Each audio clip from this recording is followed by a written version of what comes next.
process and the rights that a defendant is entitled to as it relates to that NGI presentation. Okay.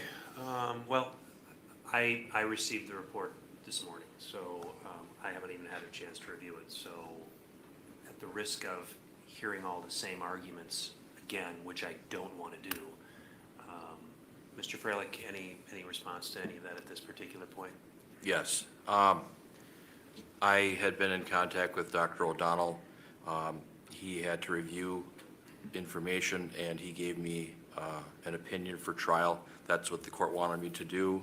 I received that. I suppose we could take this up. I'd ask that we take it up at a later date. We're here to do phase 1. This would apply to phase 2 if it even gets to that point. But I haven't had much of an opportunity to review all of the documentation that was provided. But I know that Dr. O'Donnell apparently has testified in the state of Illinois with regards to the NGI plea and toxicity and opinions on the toxicology of methamphetamine. So all of that, I think we could take up at a later point. I know today we're here for the fact-finding part of this case. Thank you. Okay. Well, we will take it up at a different time. Okay, then as soon as the jury arrives, we'll get underway.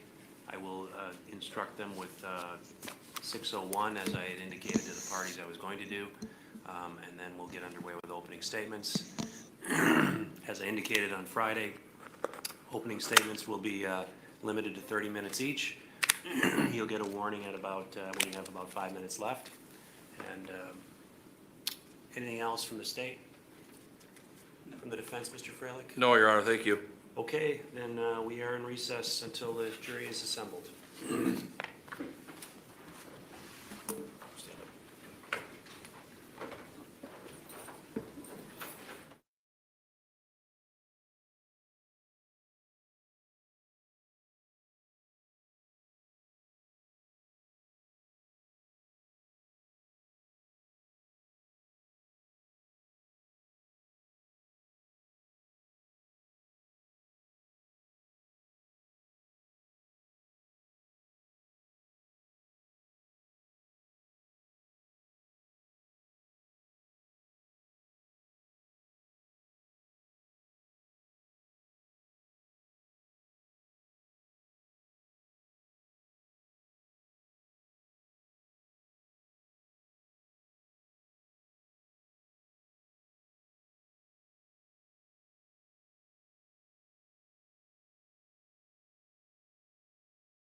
swear that you will well and truly try the issue between the plaintiff and the defendant and a true verdict give. Ladies and gentlemen, as briefly explained to you about the process, we have obviously 16 jurors. There's only going to be 12 that are going to be in deliberations. For those of you who aren't familiar with that process, we have a number of alternates. The purpose of an alternate is to ensure that if someone takes ill or can't return or for any reason finds that they can no longer participate in the process, we will continue to have 12, because if we drop below 12, the trial has to end and we need to start over. That's why we have 4 extra. At the end of the first phase of this trial, the computer will randomly select 4 of you who are going to be excused and won't participate in the deliberations.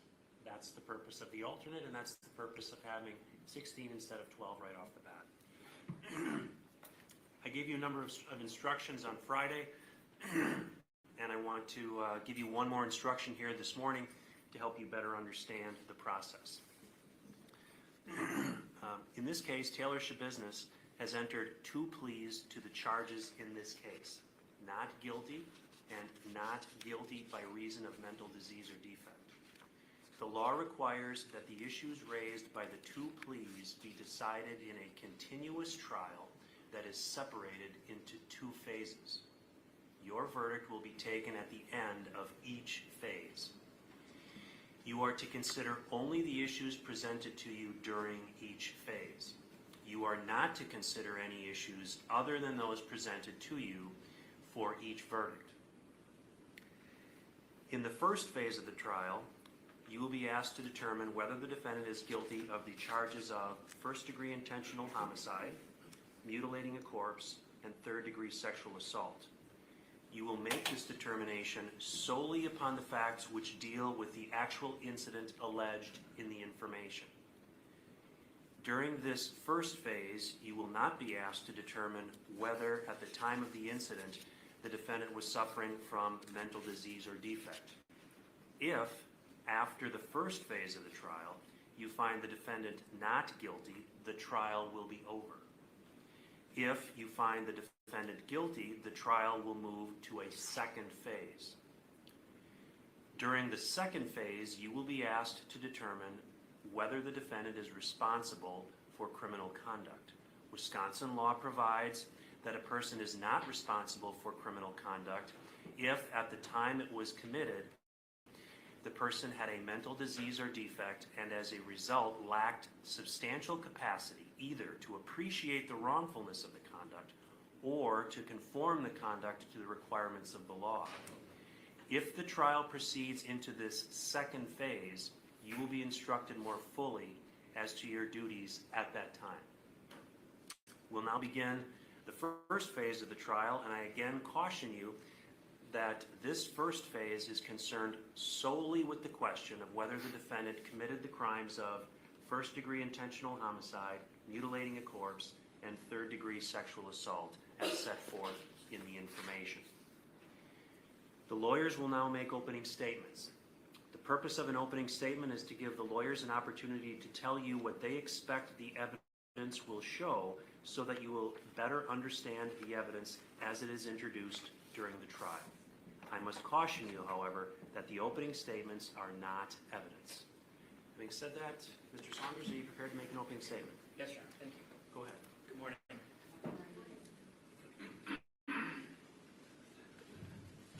The evidence in this case will show that in the early morning of February 22nd of 2022, the defendant strangled her friend Shad Thyrion to death using a dog collar. That after he was dead, engaged in sexual acts with him, with his body, subsequently dismembered him using kitchen knives found in the home. Over the next few days, in the first phase of trial, the state of Wisconsin, myself, District Attorney Lassay, will present a number of witnesses who will testify about what happened in this case, and that'll show and demonstrate to you that the defendant committed these acts.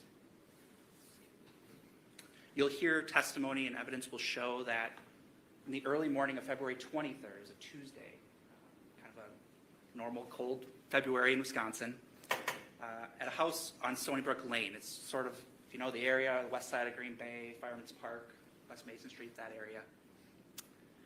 Tara Packnage is kind of in her home and is awoken by a storm door shut. There's a door that's sort of abuts the driveway to the residence, normal single-family home in the area.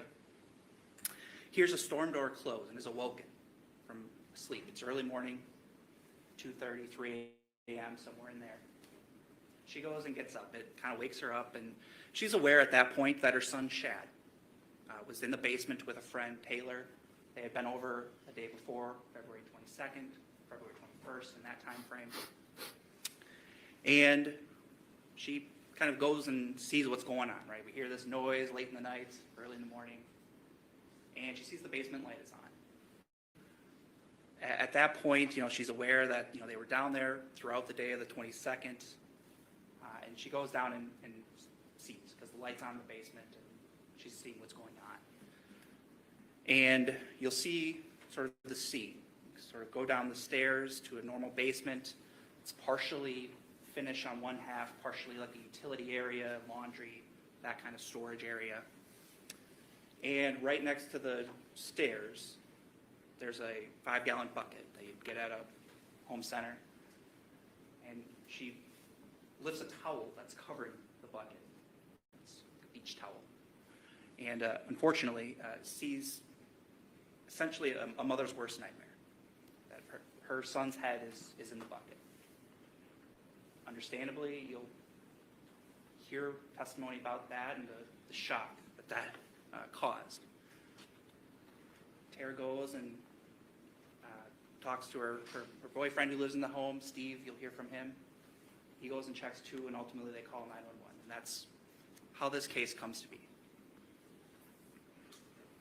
You'll hear from the officers this morning, likely, who arrived on scene and what they observed, obviously confirming the information that was reported to law enforcement about Shad's circumstances, how they find the bucket, and it has parts of Shad as well as knives. You'll hear about, at that point, a relative lack of other indicia of a crime occurred. It's not a significant amount of blood on the walls and on the floor. There's some, you'll hear about that, but it takes law enforcement time to see what actually happened, the full extent of what the defendant did in this case. By that point, they're actually interviewing the defendant, and she's providing them information that, no, Shad's still in the basement. The rest of him is still in the basement. And ultimately, you'll hear about what officers find in that basement. There's, as I mentioned, the living area has some mattresses, blood-soaked. Once you remove the blankets, other clothing items. There's a tote, a teal tote, kind of a larger Tupperware that has knives as well as body parts of Shad. There's bags, a sort of duffel bag type item, a backpack, all of which contain parts of Shad's body, as well as knives that were used in the dismemberment. And you'll hear all about that.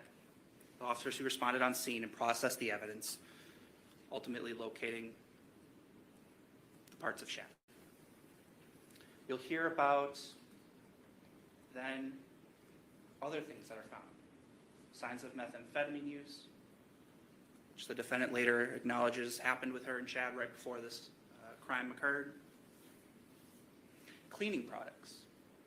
As I mentioned, you may have an idea in your head of this crime and what that looks like and what law enforcement would encounter when they got there, and you'll see what actually encountered.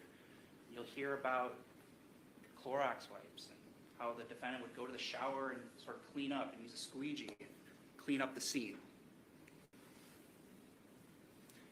You'll hear about the medical examiner and their team who arrive and are dealing with this situation, and it's determined that not all of Shad is located in the basement. There's certain parts that are missing, and ultimately in the van that the defendant is driving, gold minivan, there's additional legs of Shad found in that van. You'll hear from Dr. Vincent Tranquita. He's our medical examiner at the time, and he will testify about cause and manner of death. And you'll hear about the cause being strangulation, significant force applied to the neck, significant signs of strangulation that you'll hear about, and then ultimately, obviously, a significant amount of dismemberment after the fact. You'll hear Dr. Tranquita talk about that. That's all happening at Stony Brook. And 23rd, throughout that day, you'll hear about significant investigation that goes on at that house. And then you'll hear about then, a few hours after that initial 911 call, how law enforcement kind of gets word that, Shad was with the defendant, Ms. Schabusiness, before this offense, and that they locate her at her apartment on Eastman Avenue, sort of on the other side of Green Bay, east side. Encountered as she's leaving the apartment that she shares with another person. And you'll see that encounter, how the defendant is essentially literally caught red-handed, blood on her hands. There's a significant knife wound that she talks about later was suffered in the course of the crimes. There's blood on her clothing. There's black sweatshirt, black sweatpants. And she talks with law enforcement for a pretty significant amount of time. Detective David Groff, who's seated at counsel table here, interviews the defendant along with another detective, and they start to learn more about what happened in this case and sort of the hours leading up to the crimes. Again, it's a significant and lengthy interview, and the defendant's providing information that you'll see jives with what law enforcement's encountering in that basement.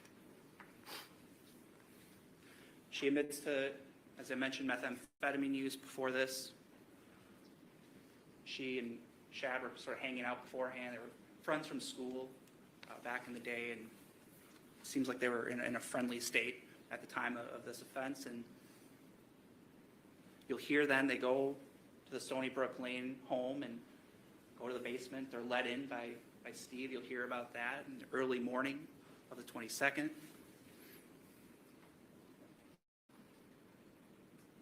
You'll hear the defendant describe that what apparently begins as a somewhat sexual encounter escalates to a dog collar being placed around Shad's neck. And the defendant quite vividly describes what she then did. She's yanking on the chain. She's describing what's happening to Shad. It's evidence that you'll hear, and you'll hear it from the defendant's own mouth, that shows that this is an intentional act. It's not one pull of a gun trigger. It's an intense act. You'll hear about that from Vincent Tranquita, Dr. Tranquita as well. She's pulling harder, just hoping that he eventually passes, and it takes a significant amount of time. It takes several minutes, as you'll hear her say.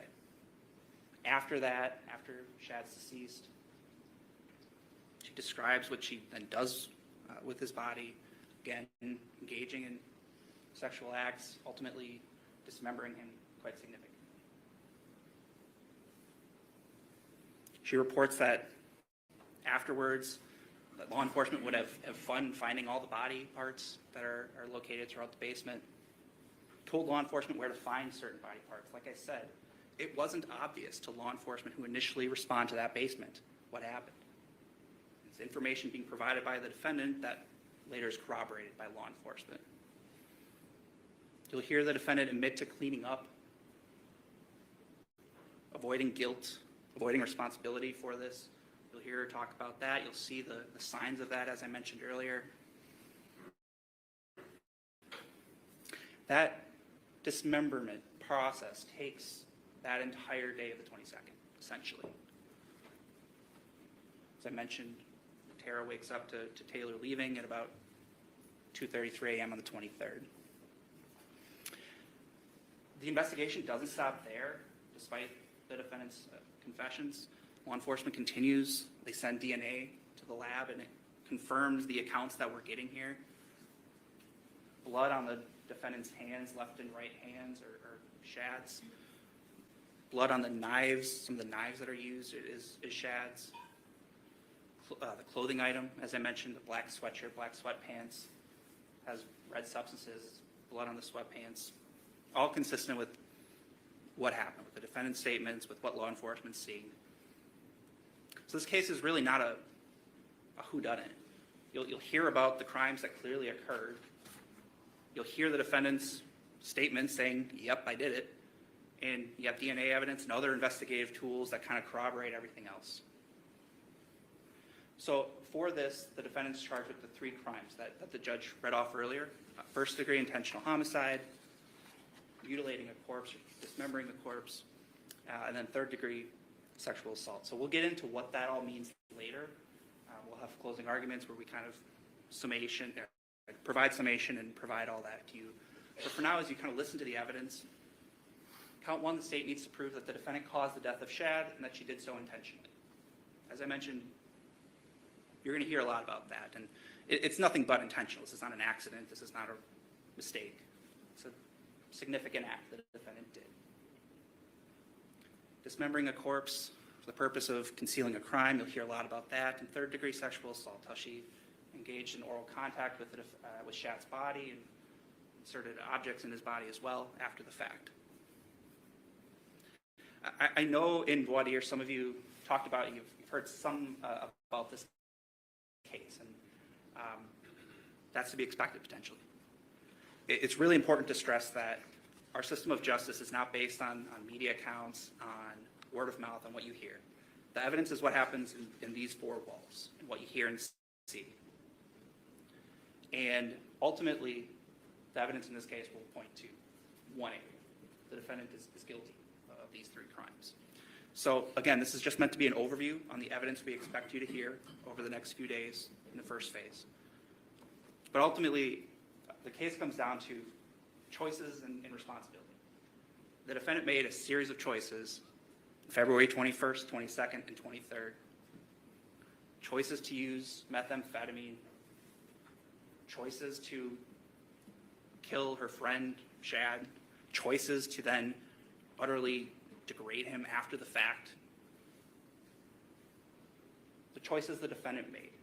And when we come back in closing arguments later this week at some point, we'll argue to you that the evidence in this case is clear. The choices the defendant made indicate that you're not going to have a reasonable doubt about what the defendant did, that she's guilty of all 3 crimes. Mr. Freeland, are you prepared to make an opening statement? Yes, I am, Your Honor. Thank you very much. Your Honor, may it please the court, ladies and gentlemen of the jury, Mr. Lassay, Mr. Saunders. Thank you for your service as jurors. We definitely appreciate you being here, serving on the jury, because a jury is an integral part of the court process. Without you jurors, our court system simply couldn't function. The lawyers couldn't do their job, and the court couldn't do its job. So we appreciate your time, your attention to detail, and your anticipated focus over the next several days that you're going to put into this very serious case.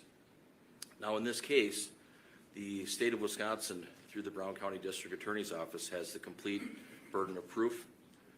The state must prove to all of you jurors, beyond a reasonable doubt, each and every element of the crimes charged beyond a reasonable doubt. The United States Constitution presumes that every person who is accused of a crime is presumed to be innocent. And in this case, Taylor Schabusiness is presumed to be innocent.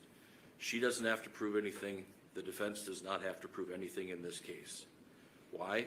Because the complete burden of proof rests with the District Attorney's Office, with the state of Wisconsin. They have to prove up all the facts.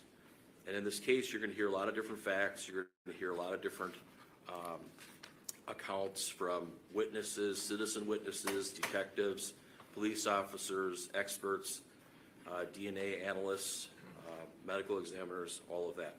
You're going to have to take all of that information into consideration when you deliberate. But the entire burden rests with the state in this case. My client, Taylor Denise Schabusiness, also has an absolute right to remain silent. Under the law, she has a right not to testify if she so chooses, and if she elects not to testify, You cannot use that fact alone against her in this trial. She doesn't have to testify, but she may testify.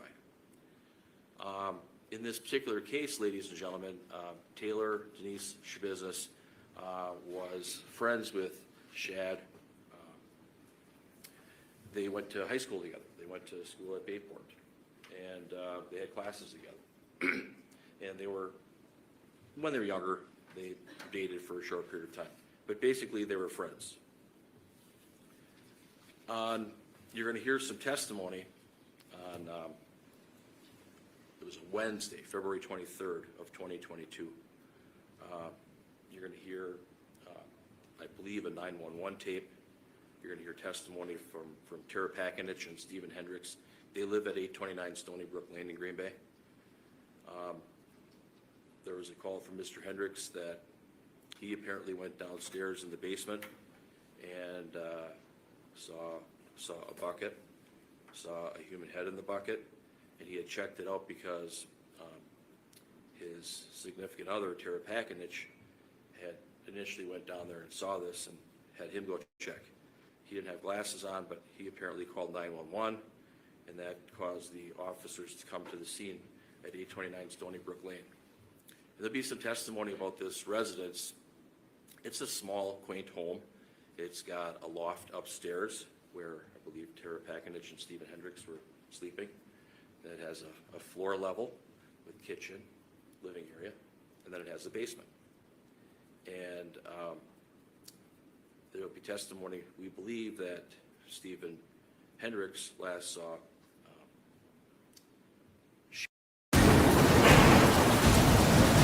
Hey! You know, working out doesn't have to be so sad.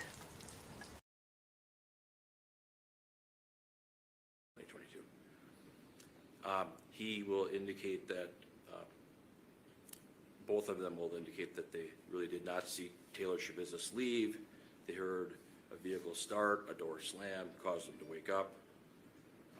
Officer Wanish, you'll hear from him. He came to the house and went down the basement to make some observations. That the officers did a protective sweep. They walked around the basement and the entire house to see if there were any other people there on February 23rd, 2022. And the only people that were there were Tara Pakinich, the owner, Stephen Hendricks, and daughter Ava Wheelock. Those people were there. No Taylor Schabusiness was there. She wasn't in the basement. She wasn't anywhere in the house.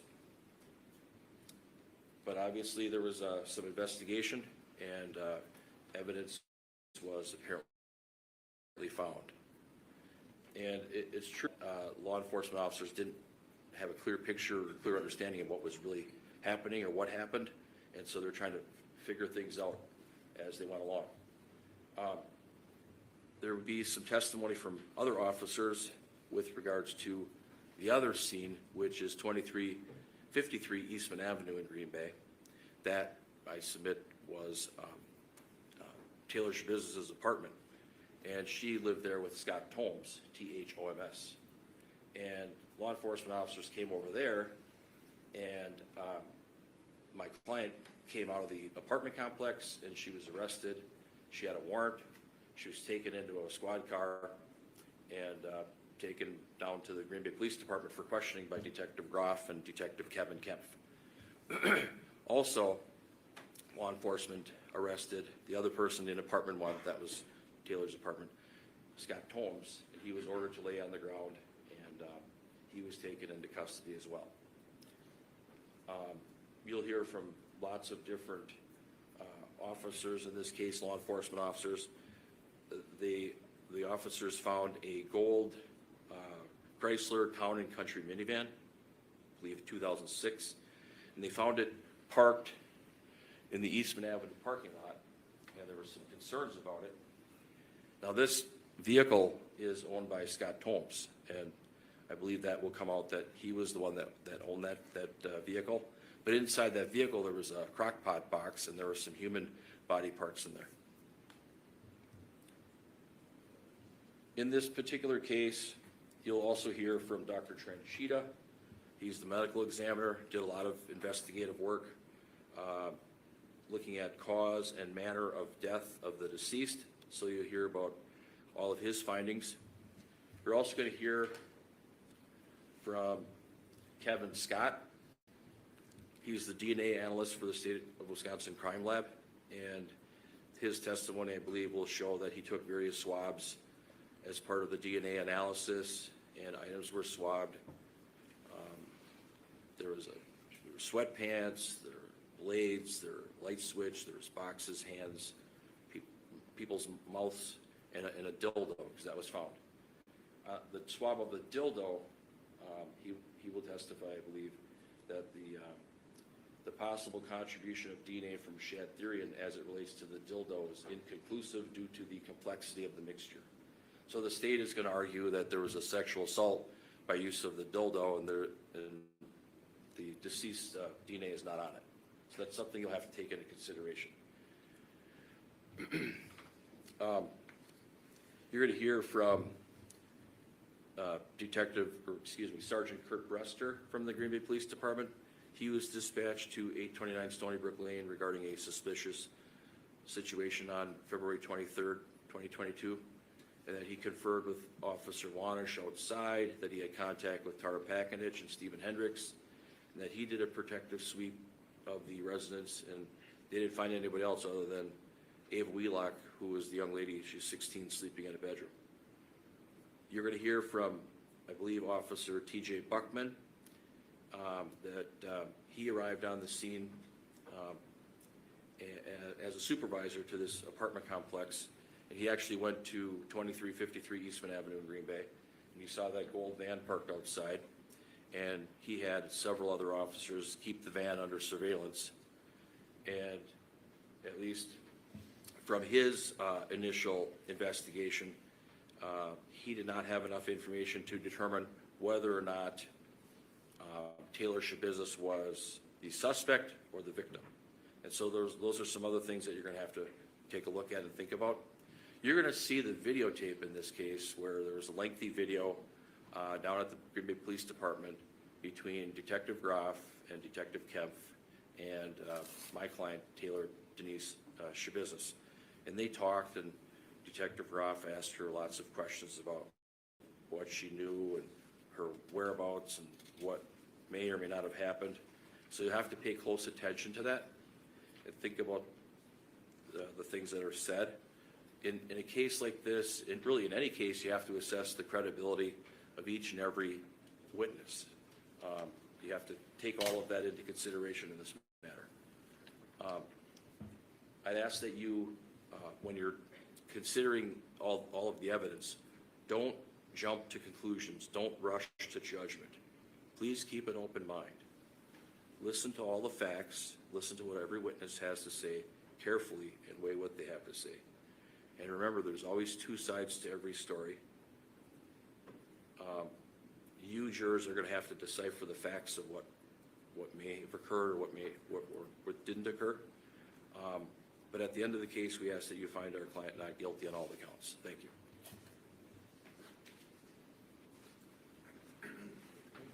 And then, Mr. Saunders, are you ready to call your first witness? Yes. Your Honor, may we have just a very brief sidebar before the first witness? Sure.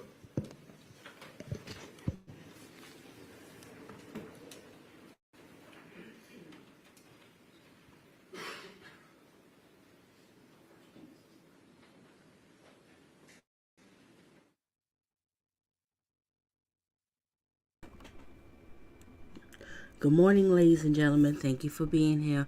Welcome to Donna Just Being Real. This is the case of Wisconsin Taylor Schabusiness Beheaded Lover Trial Day 1, semi-silent line. This woman is, she's completely insane, but we're going to hear what happened. I wasn't able to hear so much of the defense because I had a call from work, so, ooh, boy, didn't hear too much. But the little bit that I did, he didn't sound too convincing, but we will see. We will see. So now they up at the bench by the judge. I don't know what they're talking about, but I think they said this trial is going to be like a week. I'm surprised. I thought it'd be at least 2 weeks, but I guess they have enough to Oh, okay. Okay. Thank you, Deb. Because on my end, it's acting a little funny, but as long as everything's good on your end, that's all that counts. All right, back to it. And I know people's probably sneaking in at work. Well, I'm working from home today, so that's why I make Stay a couple close, of. Amy Shannon.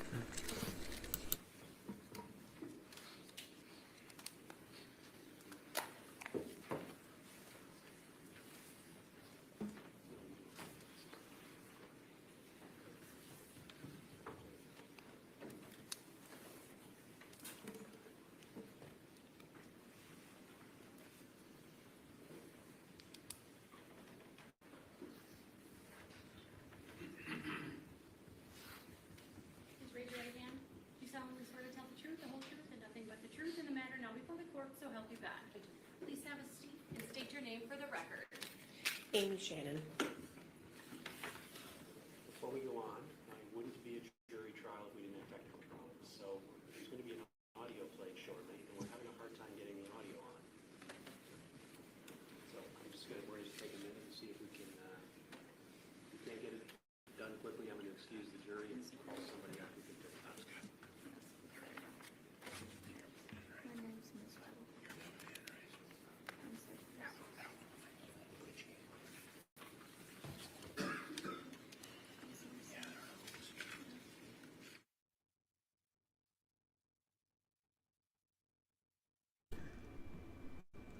Then when the prosecution kept walking around talking, couldn't hear him. Wish he could stay closer to the microphone.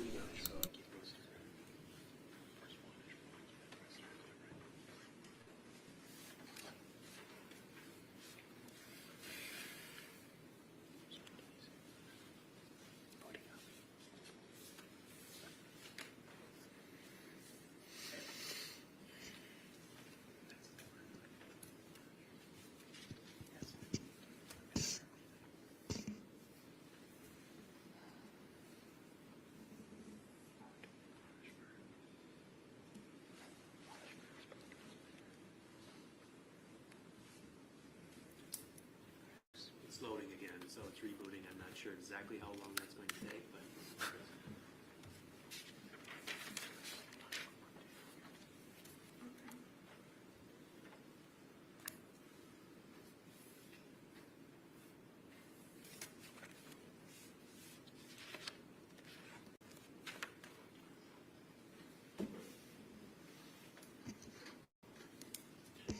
Does the court wish that I make the sort of foundational questions? They're relatively brief. Sure, why don't we do that? That will give us some more time. So go ahead, Mr. Mizai.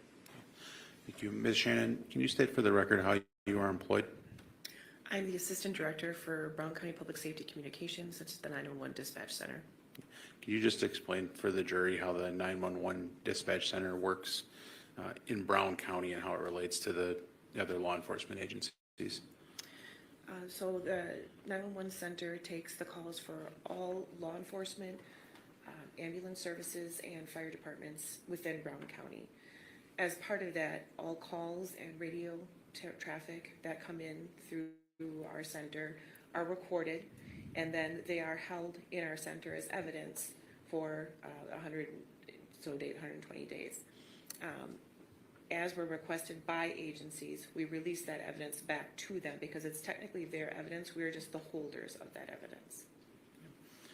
And if a law enforcement agency makes a request that you retain a particular call or record, is that something that your agency does? We do.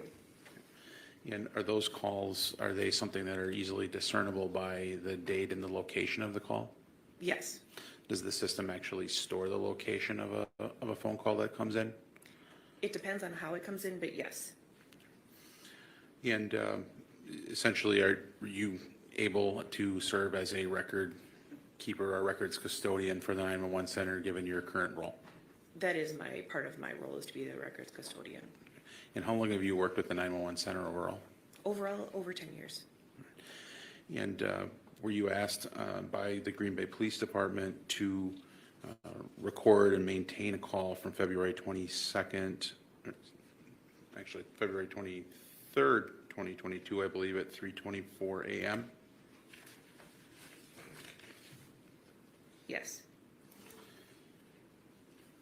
And as part of your work with the 911 center, did you have an opportunity to review a recorded phone call that came in on February 23rd at 3:24 a.m. from a residence located at 829 Stony Brook Lane? Yes, You had a chance to listen to that entire call? I did. And if we played that phone call for you, would you be able to identify that call? Yes. Your Honor, at this point, I would like to have that call used as an exhibit. Any objection? Well, I didn't hear what he said. He wants to offer the recording as an exhibit, and then he wants to play it. I have no objection. Ladies and gentlemen of the jury, you are about to hear an audio recording. Recordings are proper evidence, and you may consider them just as any other evidence. Please listen carefully. Some parts might be hard to understand.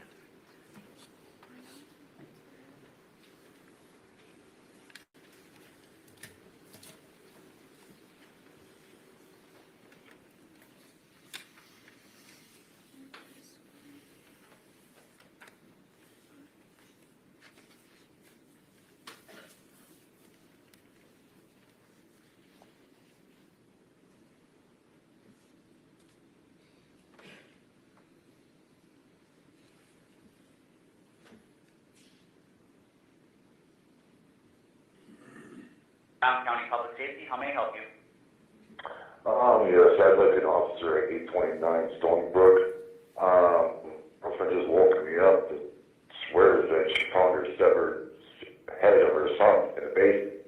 Okay, can you repeat the address, sir? 829 Stony Brook. Okay, S-T-O-N-E-Y? Is it EY, right? Yes. No E. Just Y. Is that a house, apartment, or duplex? It's a house. What's your phone number? My number is 327-3748. My name's Steve. 327-3748? Yes. What's your last name, Steve? Hendricks. Okay, tell me what's happening there again? I have no clue what's happening. My girl swears that she's found her severed head of her son in the basement. Did you go down there? In a bucket. I went down, I can't tell what the bucket. Part of my language, I'm kind of a little freaked out. Okay, did she just wake up and say that? Yeah. And whose head is it? She's claiming it's her son. How old is her son? 24, 25? Has he been missing, or? No, he was here yesterday with some chick, and then all of a sudden nobody's here. And she came up to use the restroom a couple times, and she keeps calling and calling, and now she's saying that she hears the phone down there too. Okay, is she with you right now? Yes, she's upstairs. She's a little freaked out, and I don't know what to do. Okay, all right, stay on the line. And, you said you went down there, correct? Yeah, and I looked at the toe, but I can't see very well, and I can't tell what the hell it is. So there's something in the bucket? There's something in the goddamn bucket there. Okay. If she won't look again, I don't know what the hell, man. Do you think she's hallucinating, or do you think that? I don't think so. I went down there, something in the damn bucket. I don't know, man. She's a little freaked out and kind of freaking me out. What's your girlfriend's last name? Pakanek? How do you spell that? Oh, what do you say? You want to spell it? P-A-K-A-N-I-H.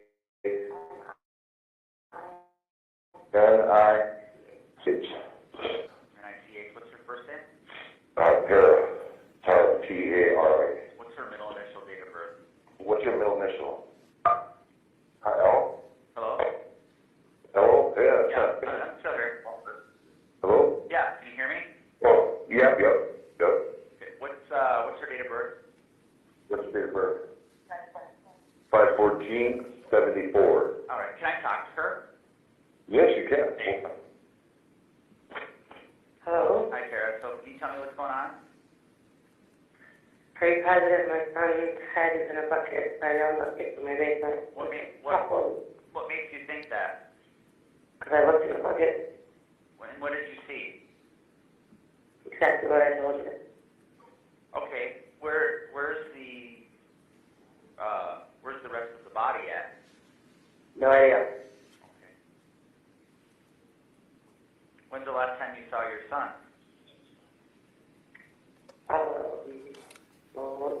today is Wednesday, so I picked him up from his dad's on Monday.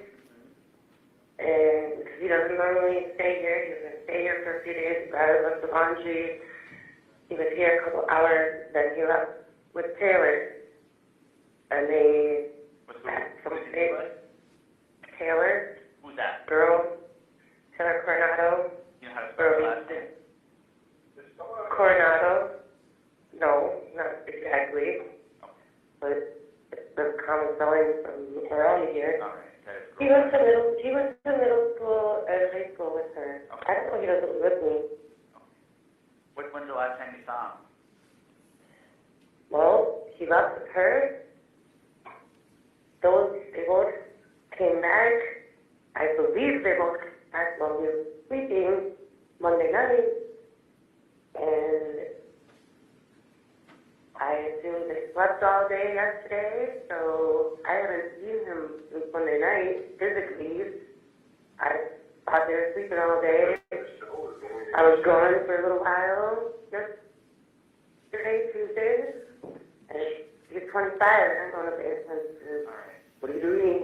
You know what I mean? Well, we've got help. And then I heard my door and her minivan start, and I went downstairs and I went to the bathroom. The lights were out in the basement. I heard them off, and I looked around and I was there. So then when I turned around to come back upstairs, there was a 5-gallon bucket with a towel over it. And I'm like, oh great, that's why they're out here all day yesterday. They're pissing in a bucket. And I looked, and that is not what was in that bucket. What is your son's name? Shad Thyrion. C-H-A-D. S-H-A-D. How do you spell his last name? T-H-Y-R-I-O-N. What's his date of birth? 9/7/97. Is there blood down there? No. Okay. All right, ma'am. I have officers that are headed over to your house right now, okay? Head over. Okay, I'll go down there. I guess just stay away from that. Just stay Stay away. from that area, but we're on the second level, so we're gonna go down to the kitchen and not to the basement. Okay, We yeah. can answer the doors and stuff. Okay, all right, ma'am. My 16-year-old daughter is sleeping. Excuse me? My 16-year-old daughter is here sleeping. Okay. They do not make a lot of noise. I don't know. Okay, just let them know that. I'm sure they won't try, okay?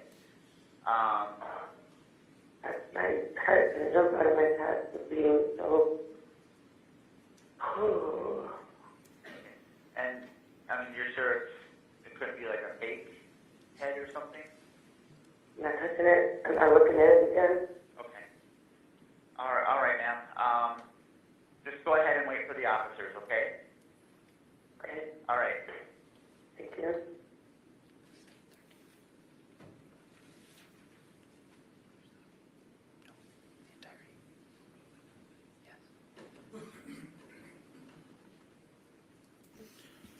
Ms. Shannon, the audio recording that was just played, is that consistent with the recording that was retained by the 911 center for the call from the address on Stony Brook Drive on February 23rd of 2022? Yes. Your Honor, for the record, I believe that we played the entirety of the audio recording, which is 7 minutes and 13 seconds. I would ask that the recording be admitted as an exhibit. Any objection, Mr. Freilich? No. All right, that exhibit will be received. I have no further questions for Ms. Shannon. All right, Mr. Freilich, cross-examination? Sure. Ms. Shannon, morning. Good morning. How is a recording like that kept by the 911 dispatch center? All calls and radio traffic coming into our center are recorded automatically. We have a recording system. And regardless of how it's coming in, phone or radio, it's recorded. It stays in that recording. We have it set for 180 days. Okay. Do you, at least for the recording that we just heard, was that then downloaded to a disk or something? Yes. And then we also keep it on a separate drive to make sure that it doesn't go away, because those do automatically clear after 180 days. So we downloaded it to a disk as evidence, and then we also keep a recording of it in-house. So is it your testimony that you preserved that tape from February 23rd of 2022? Yes.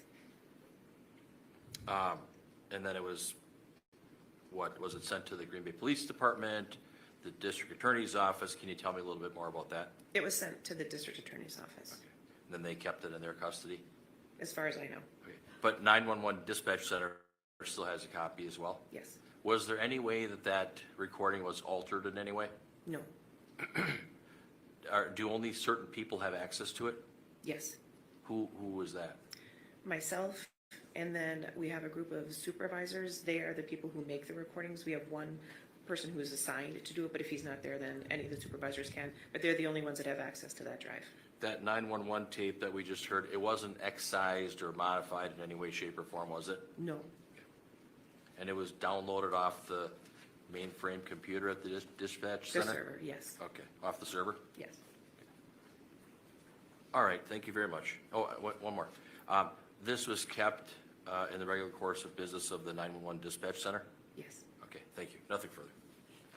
Any redirect? No, Your Honor. Thank you, ma'am. You're excused.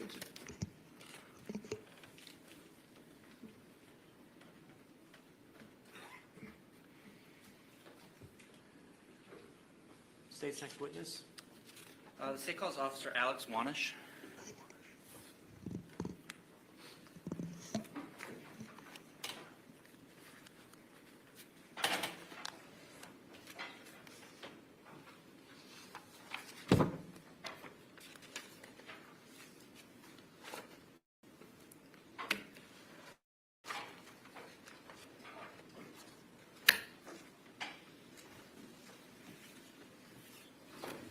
Officer, if you just want to step right up over here, and before you have a seat, turn and face her and raise your right hand. She'll place you under oath. You solemnly swear to tell the truth, the whole truth, and nothing but the truth in the matter now before the court, so help you God. Yes, sir. Please have a seat and state your name for the record.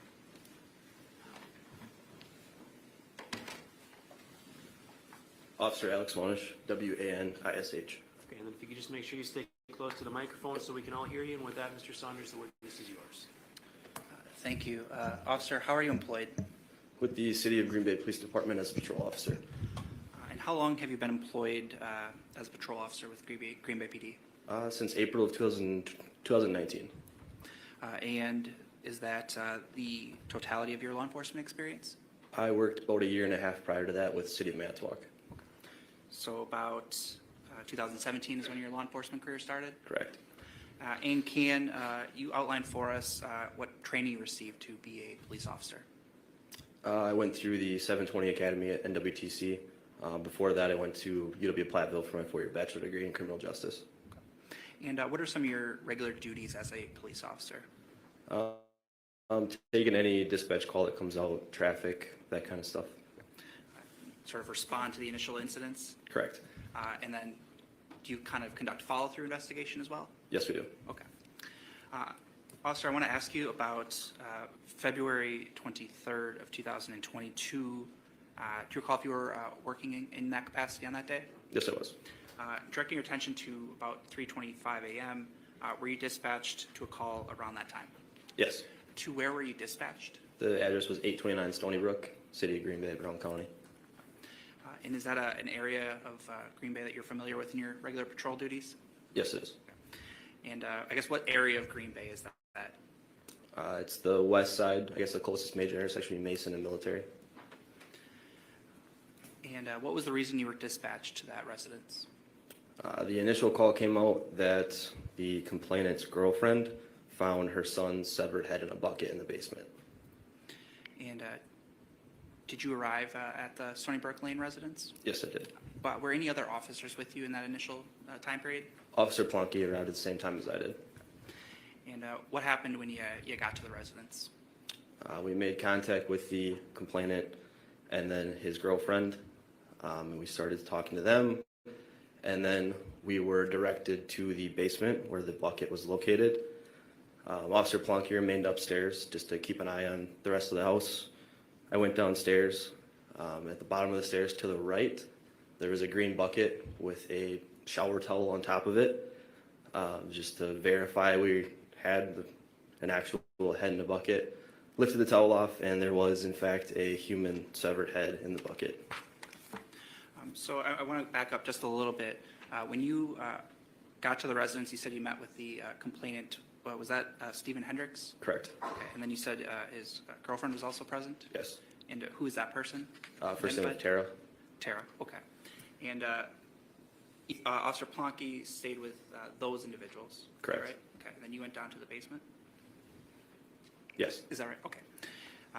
And you mentioned observing the bucket. I guess where in the basement was that located? As you go down the stairs, if you turn to the immediate right, it was at the bottom of the stairs to the right. Was it in pretty close proximity to the stairs? Yes. After you made that observation, what did you do? After I pulled the towel off, Yes. I had Officer Plunky come downstairs and just verify we had in fact found a human head in the bucket. And then we started to notify a supervisor and then ask for additional units. And at that time, on February 23rd, 2022, did your department utilize body-worn cameras? Yes. Is that something that was operating on that day? Yes. And did you have the chance to review your body-worn camera prior to your testimony today? Yes, I did. If you were able to observe that here in court, would you be able to recognize it? Yes, I'll be able to. Okay.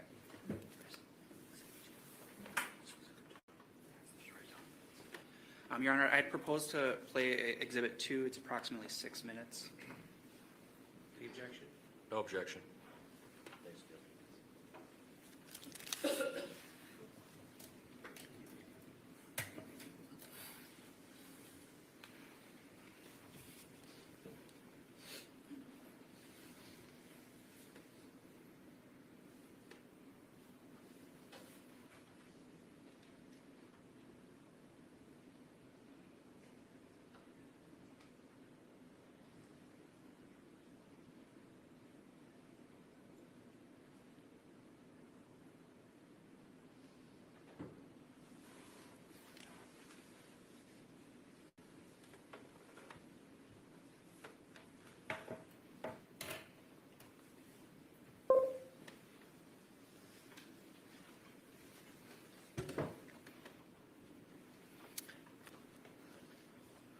I'm playing Exhibit 2 beginning at 0 seconds.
Okay.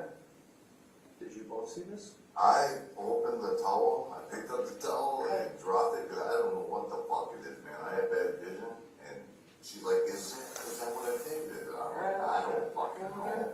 What the fuck is it? Do you want to stay with those two? I was going to see it. Where's it at? So right there, look right, there's a bucket with a towel on it. Just keep that.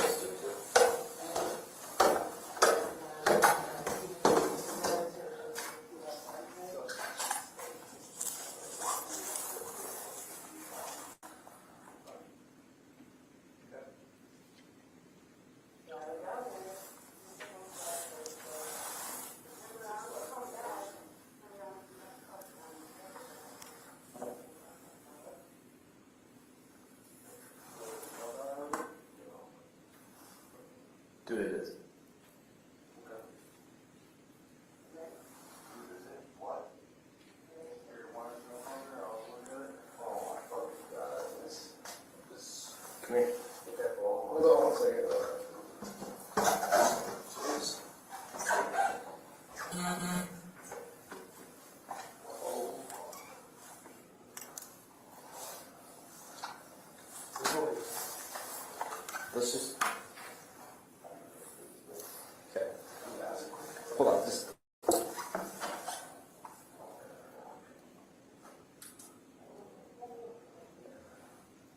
That's real, right? That's real low. Alcohol here. 4 Edmund to 82 Sam.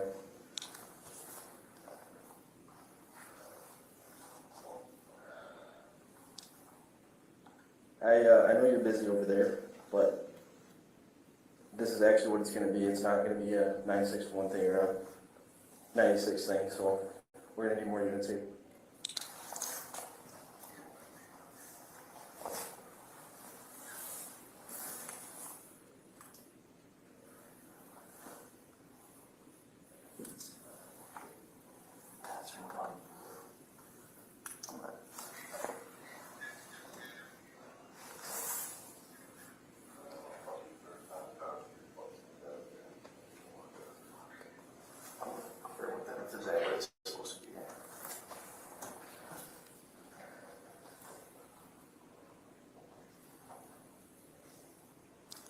Was that for everyone?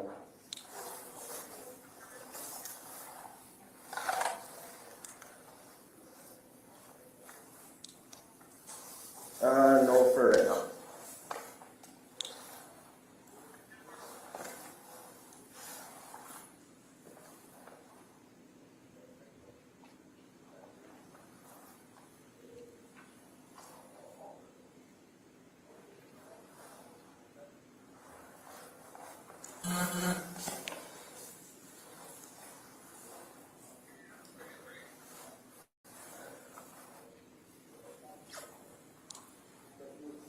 If we could get more units here sooner rather than later, that'd be appreciated. We've got quite a bit of blood down here. I want to clear this rest of this house. We've got 2 people in the house for sure.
For the record, the entirety of Exhibit 2, approximately 5 minutes 59 seconds, was played.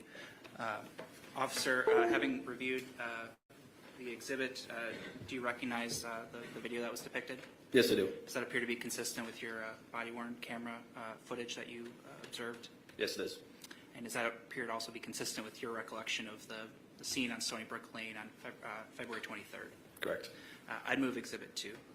Any objection? No objection. The Exhibit 2 will be received. So, Officer, I want to ask a few questions about that. When you arrived, which door to the residence did you enter through? It would have been the side door off the driveway. Okay. And was there a sort of a storm door that was a part of that door as well? Yes, I believe so. All right. After you observed the bucket, it appeared that you walked around the basement area of the residence. Is that right? Yes, it did. At that point, did you see any other parts of a human body? No other parts of a human body, no. Okay. Did you notice any areas of potential blood? Yes. And where was that? Beyond the stack of mattresses, there appeared to be blood on the floor and then small chunks of human flesh. Okay. In other areas of that basement, did you locate any obvious signs of blood? There was a dried blood stain on the mattresses, and that was all that I remember seeing. After you and Officer Plonky, was that the officer who is also depicted in that video? Yes, it is. Did other officers arrive on scene? Yes. And what did you and the other officers do at that point? Sergeant Brester was next to arrive on scene. I kind of informed him of what we had up to this point and then what we needed to do next. We had 2 other officers responding. Once we got all the officers there that we needed, we conducted a protective sweep of the residence just to make sure there was no other people that we needed to know about, just to make sure that there was no other potential threats. And you're the first officer to testify, so I'll ask you this because we've heard this term. What is a protective sweep? It's not a search or anything like that. It's just conducting a sweep of the house just to make sure there's no other people hiding or no other threats. So essentially a search for people? Yeah. Okay. Other than the towel that you lifted off the bucket, was any object moved or rummaged through by officers? Not the initial responding officers, no. Okay. And then at some point, do detectives and other personnel arrive on scene? Yes. I guess, what do you do after the protective sweep then? We maintain the scene. Officer Linsmeyer and Officer O'Donnell transported Stephen and Tara to the police department along with their 16-year-old daughter, Ava. Sergeant Brester, Officer Plonky, and I remained on scene just to secure the scene and then wait for additional resources to respond, such as detectives. What efforts did you undertake as part of your maintaining the scene that you referenced? Just making sure that no one got in or out of that residence. Started a crime scene log just to keep track of who was coming and going as far as officers go. And then we ended up putting up crime scene tape around the house as well. The crime scene log, is that something that you maintained? Yeah, until I was relieved by day shift. And I guess that just tracks who enters and leaves the residence? Correct. And there was, I think you mentioned crime scene tape that was affixed as well around the house? Yes.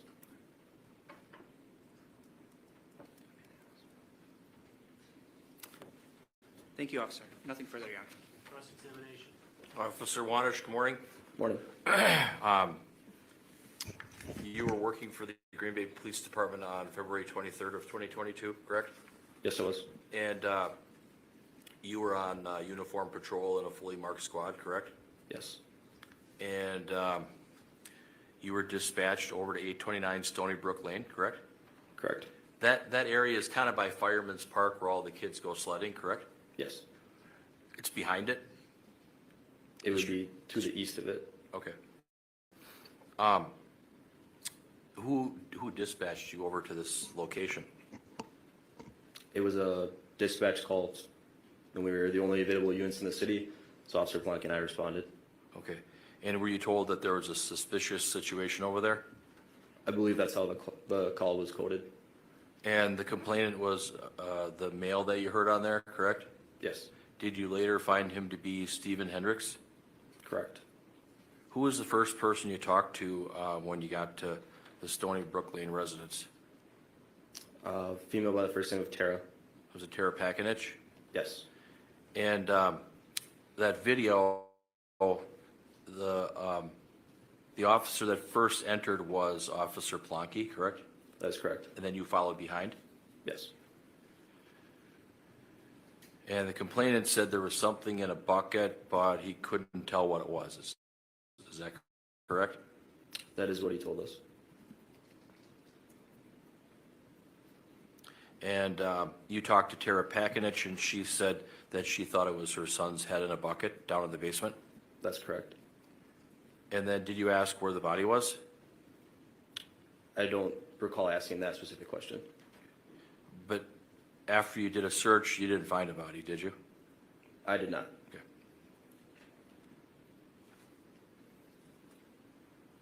In the basement, you didn't find any people down there, correct? Correct. The only people that were at the house was Tara Pakinich, Stephen Hendricks, and Tara's daughter, Ava Wheelock. Is that right? That's correct. And this house, is it essentially have like a basement, floor level, and then an upstairs loft? Yes, that's accurate. There's like kind of like 3 floors, correct? Yes. And when you arrived, you knocked on the door, that side door that we saw, correct? Yes. It's right off the driveway, correct? Yes. And this was at nighttime, correct? Yes, it was. About 3:25 a.m.? Correct.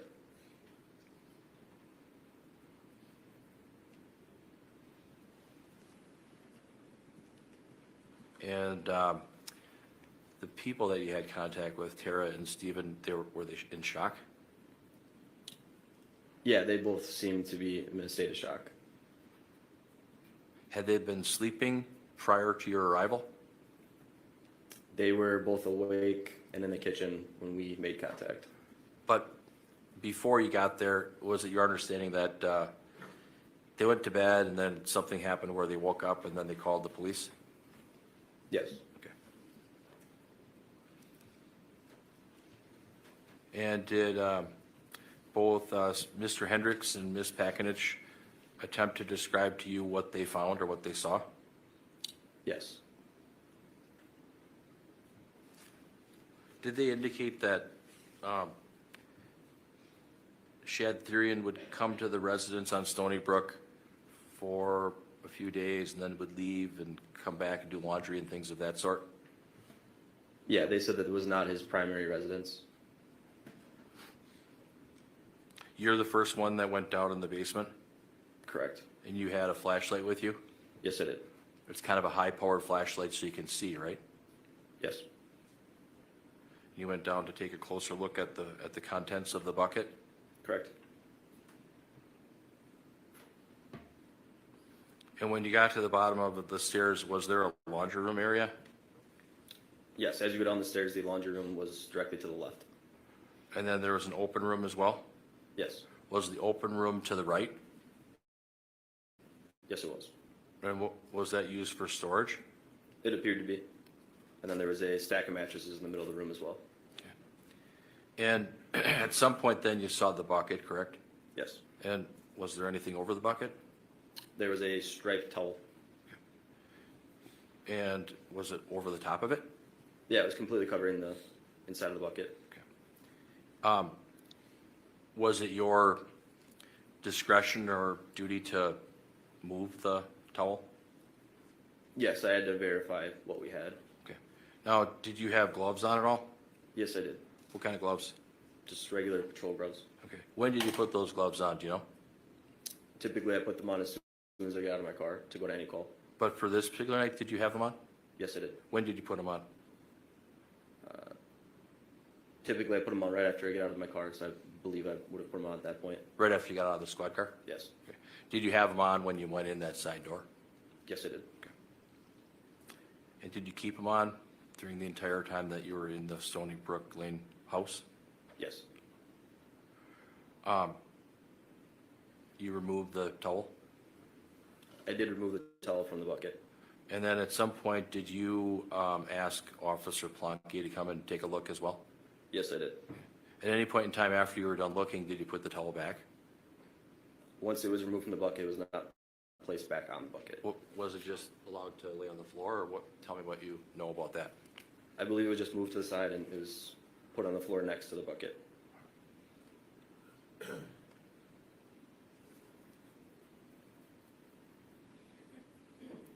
Do you know if anybody in the house, Mr. Hendricks or Ms. Pakinich, had touched what was in the bucket or moved it in any way? I believe they both looked at it based on what they were saying to us, as far as Stephen couldn't tell what it was and Tara was positive it was her son's head. You asked for additional units, correct? Yes, I did. And you asked for a supervisor? Yes. Did they come right away? Yes. On the video, we see that you pulled out your service revolver, correct? That's correct. Were you doing a protective sweep to make sure nobody was in the residence in the basement? Yes. Did you go through the entire house to see if there was anybody else in there? Eventually, once we had more officers on scene, we cleared the rest of the house. Okay. Did you see Taylor Schabusiness in the house when you were there? She was not present when I was there.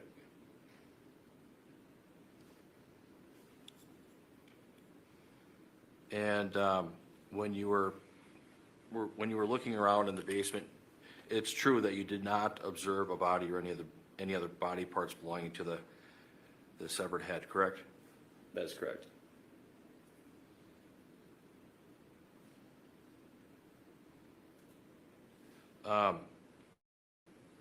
Tara's daughter was in a bedroom on the ground level, correct? Yeah, main floor. And she was sleeping? Correct. Did she get up at some point then? Yes, during our protective sweep, she was woken up. Okay. And then did you transport Mr. Hendricks, Miss Pakinich, and Miss Wheelock to the police department, or did someone else do that? Officer Linsmore and Officer O'Donnell completed that. Okay. Did you maintain a crime scene log? I started the crime scene log until I was relieved. Okay. And who were you relieved by? Officer Zawicki. And then did you secure the crime scene? Yes, we remained on scene to secure it. Was that with Officer Blanke? Yes. And when you secure the crime scene, how do you do that? We eventually put up the crime scene tape, but in the meantime, we just maintained the residence, the primary point of entry. Now, on that video, when you're walking up the driveway, whose vehicles are in that driveway? Do you know? I don't recall exactly who's the registered owner of those vehicles. Do you know if the vehicles belong to Miss Pakinich, Mr. Hendricks? I don't know for certain, but it's possible. Did you confirm if any vehicle belonging to Taylor Schabusiness was in that driveway on that particular date when you were there? I personally did not. Okay.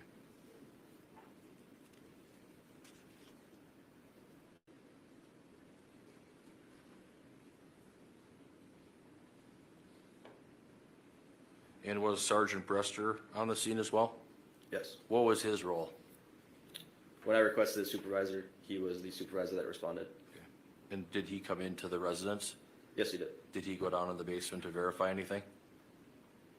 I believe he did, because he assisted with the protective suite.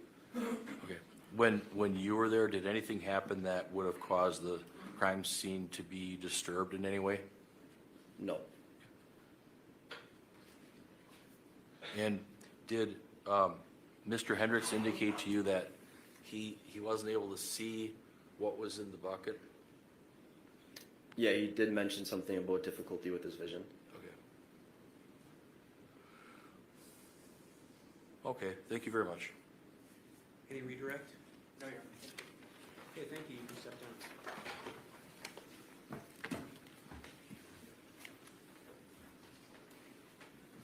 State's next witness. It calls Officer Ethan Plonky.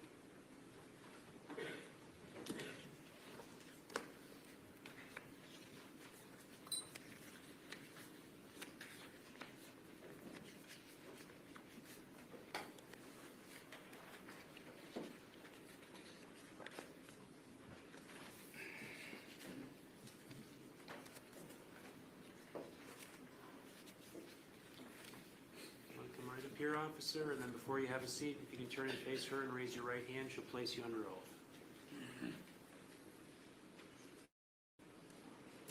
Do you solemnly swear to tell the truth, the whole truth, and nothing but the truth in the matter now before the court, so help you God? Please have a seat and state your name for the record.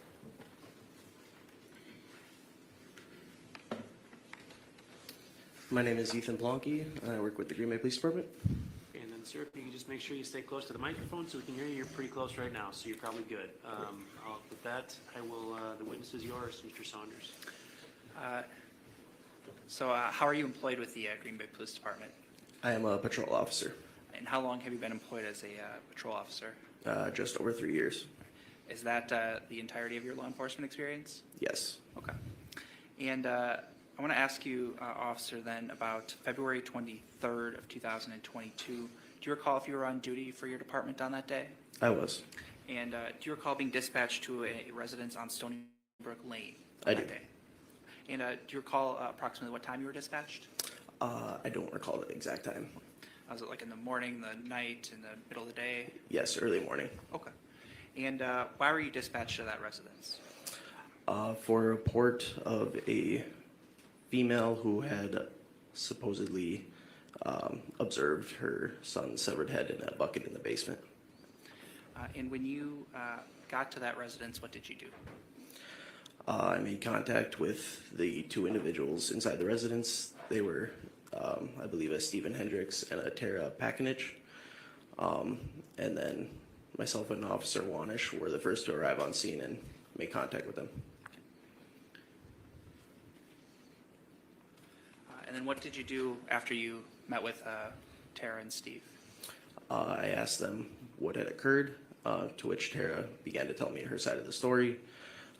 While she was telling me her story, Officer Wanish had gone to the basement to look into this bucket that she had found. And that's when he told me that he did find a severed head in the bucket. Did you then go down to the basement as well? I did. And what did you observe when you got to the basement? I observed a black 5-gallon bucket to the right of the stairs as I go down. There was a beach towel over that now had been moved away, and in that bottom of that bucket was a severed head. And that's how I located. What did you do at that point? I then looked around in the basement. Myself and Officer Wanish decided that we were going to have to clear the residence for any other threats that were going to be in the house. And I guess, was anyone else in the house other than the people you talked about earlier? A teenage daughter, I believe, of the complainant was sleeping upstairs in her bedroom. And I guess upstairs, what part of the house was that? Either the first or the second floor. I believe it was the first floor, though. And did other officers then arrive on scene? Yes. And what did you do at that point? I stayed with the complainants, Tara and Stephen, while the other additional officers cleared the residence.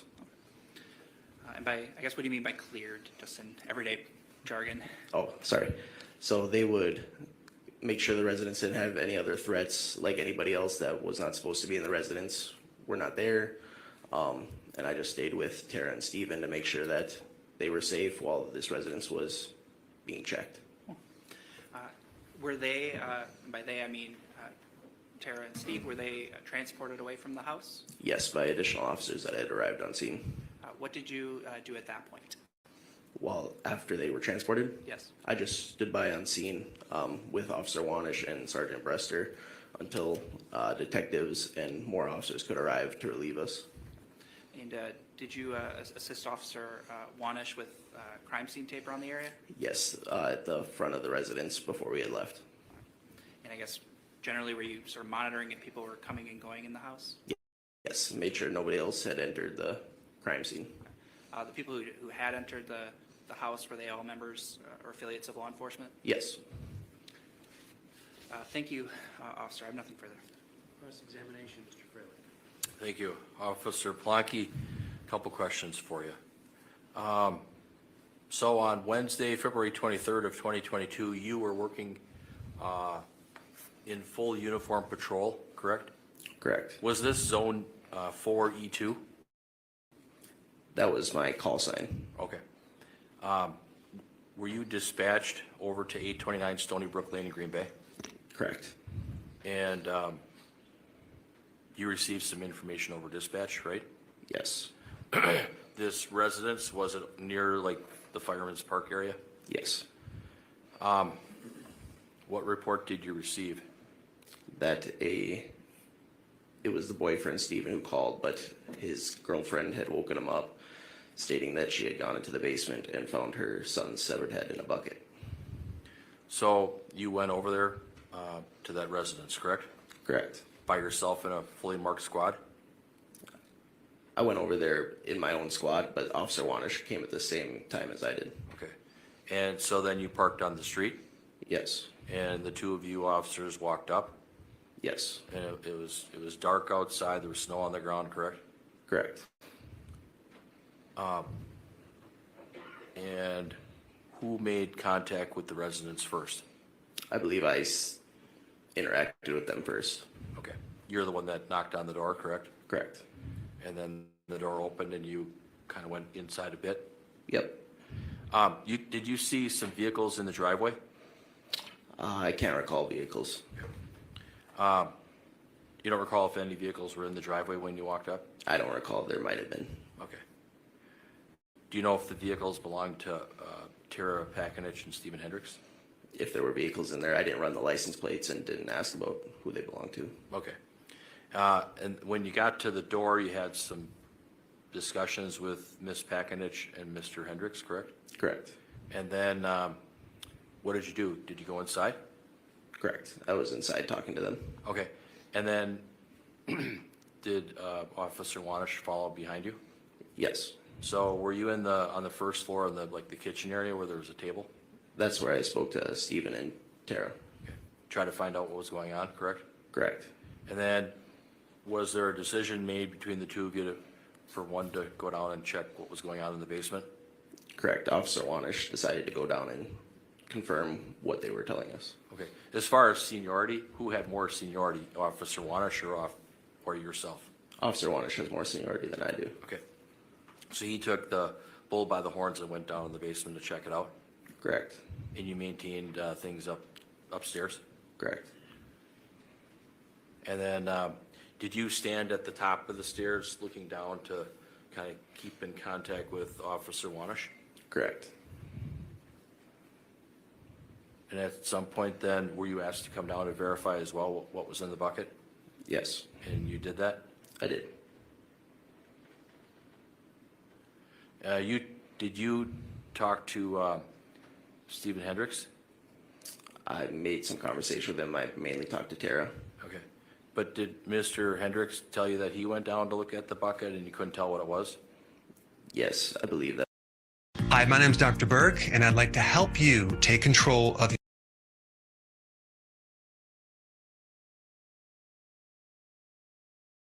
Tara woke up for some reason, correct? She heard the door close, I believe, to the residence. The side door that you would come into? Correct. Okay. And then did she, what made her go downstairs? Do you know? She was woken by the door, and I believe she wanted to check if there was anybody still inside of the house or if they had entered or left. Did she find anybody inside the house? She did not locate anybody that was alive in the house. And did she tell you that she went downstairs to verify the basement situation? Correct. And then that caused her to have the police called? Correct. But before the police were called, was it such that Ms. Pakinich went up to tell her significant other, Stephen Hendricks, what she saw? Since he called for police, I believe that's what happened. Okay. When you were talking to Tara Pakinich, did she indicate that her son would sometimes come over for meals and do laundry and things like that? Correct. When you were in the residence, when you came in the residence, did you have any kind of patrol gloves on at all? I don't recall. Okay. When you went down in the basement, did you have gloves on? I don't recall. Okay.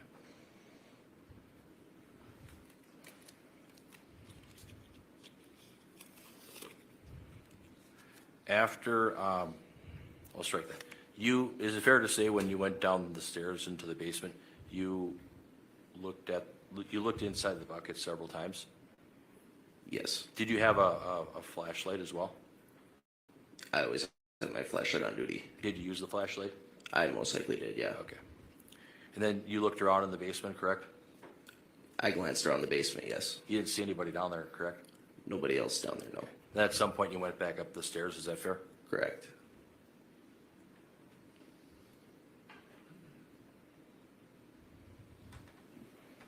The bucket that you saw, what color was it? Black, I believe. And where was it located? Just to the right of the stairs if you were to walk down. Like if you walk down the stairs, would it be like around the corner? To the right, you would be able to see it as soon as you got down at the bottom of the stairs. Okay. So as you get off the last step, then you would see the bucket on the right? Correct. Did you move the contents of the bucket at all? No, I did not touch any of the contents. There was a towel on the bucket and it was removed by Officer Wanish, correct? Yes. Did you look at the towel? I believe I would also have seen the towel, yes. Where was that sitting? Was it right on the floor next to the bucket or? It might have been. I cannot recall exactly where the towel was at that point. backup officers arrived, correct? Correct. And then who transported Tara Pakinich, Stephen Hendricks, and Abel Wheelock to the police department? Additional officers, it was not me, and I don't know which officers exactly took that responsibility. Was the daughter woken up right away after you got there? During the protective sweep, officers had awoken her as they were going through the bedrooms. Where did these people sit or stand when you were there? Tara Pakinich, Steve Hendricks, and Abel Wheelock. Were they sitting at that kitchen table on chairs? Were they standing in the kitchen? There was points where Tara and Steven might have been standing, but they were in the kitchen when I was with them. When you were there, did Tara, Steve, or Ava go down in the basement? No. And was it your understanding that Stephen, that Stephen and Tara, they slept upstairs in the loft part? Correct. That's what I believe it was laid out as. And then was it your understanding that the ground level, it had like a kitchen and a bedroom, and that's where Ava slept? Correct. Then there was this finished basement, correct? Correct.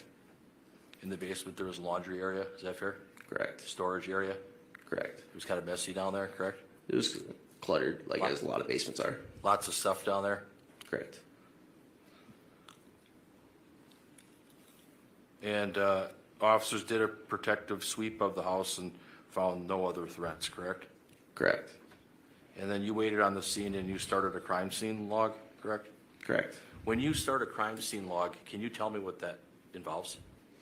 So starting a crime scene log is you put the address, and then you start listing all the occupants who have entered and left the crime scene. So like my name would go on it, Sergeant Brester, Officer Wanish, and then we would mark like their reason for being there and then their time in and out. Okay.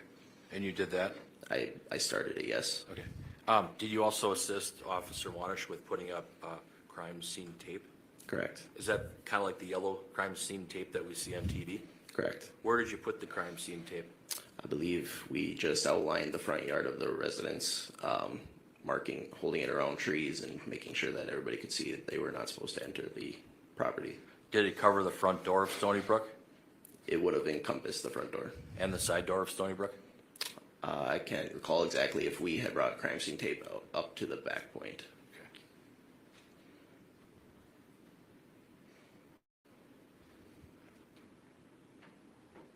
Okay, nothing further, thank you. Redirect? Thank you, you're excused. Thank you.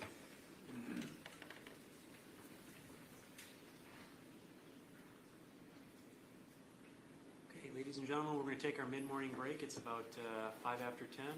We'll take about a 10-minute break and be back at 10:15. All rise for the adjournment.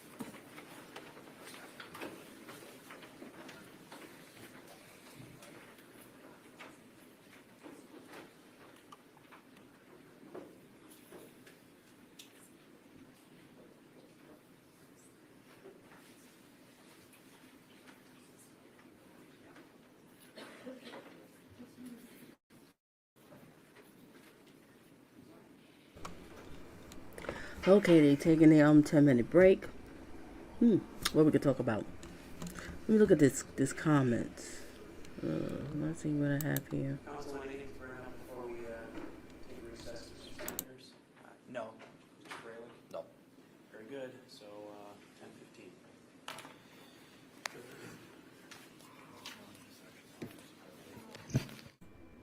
10:15. Okay. What was it? There was a comment here. But that's just so horrifying that the mother finding her son's head inside of a bucket. I just can't believe this. She just basically dismembered this whole man's body. How could you do this? I don't know. Did I get it clear? But did it sound like they were saying that they was down there for a few days? Like the mother didn't see him? I didn't quite catch it. If anybody know, you could put in comment section. All the people's watching replay. Interesting. But thank you everybody for being here. Thank you for ones engaging. I know people's probably at work, creeping in, just listening. Shout out to the ones in the bushes. Blessings to you. And we just wait until break is over.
Hi,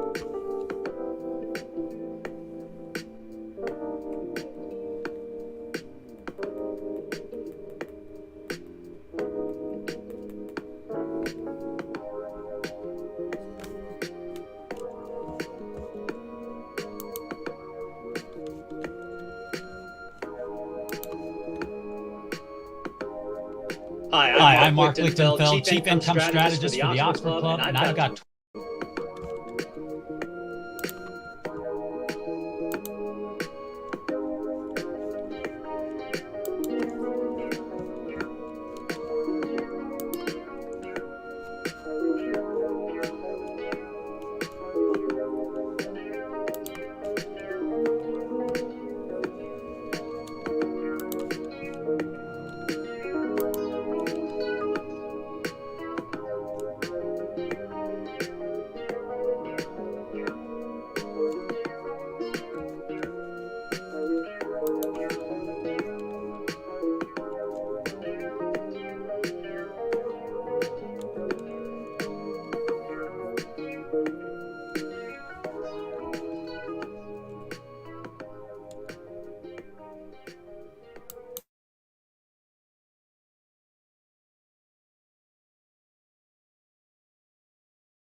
Good morning, Melanie, and welcome, welcome, welcome. They're on break now.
Yeah, I need to understand. I have to listen to that part again. I didn't quite understand that.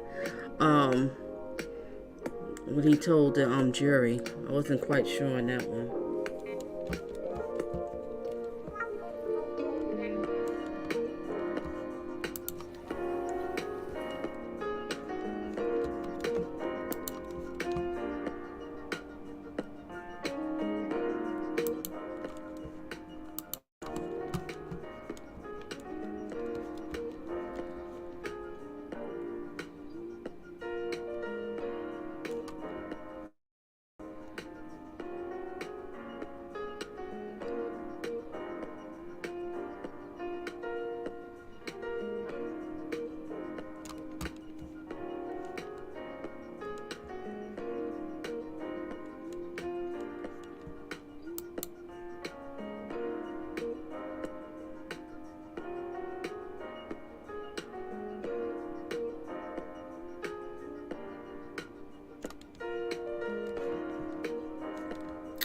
Oh, Melly, you always come to the rescue.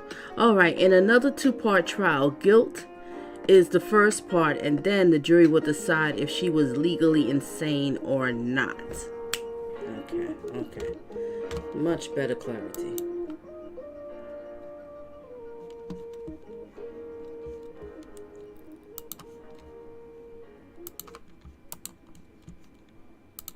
Much better clarity.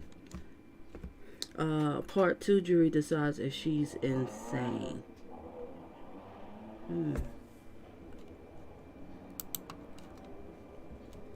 I guess I could play some more music. Ain't started yet.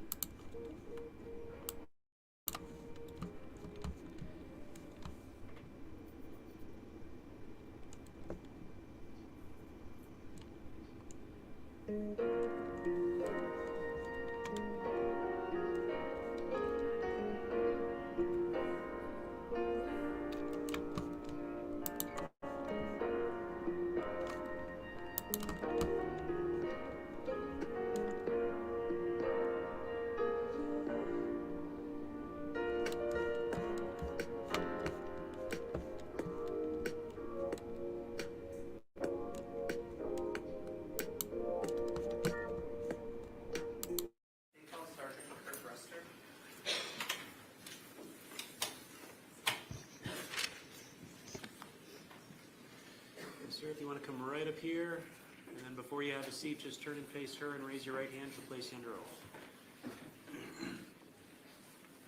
You solemnly swear to tell the truth, the whole truth, and nothing but the truth in the matter now before the court, so help you God.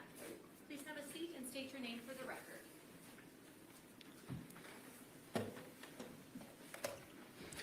Kurt Brester, B-R-E-S-T-E-R. Okay, then the witness is yours, Mr. Saunders.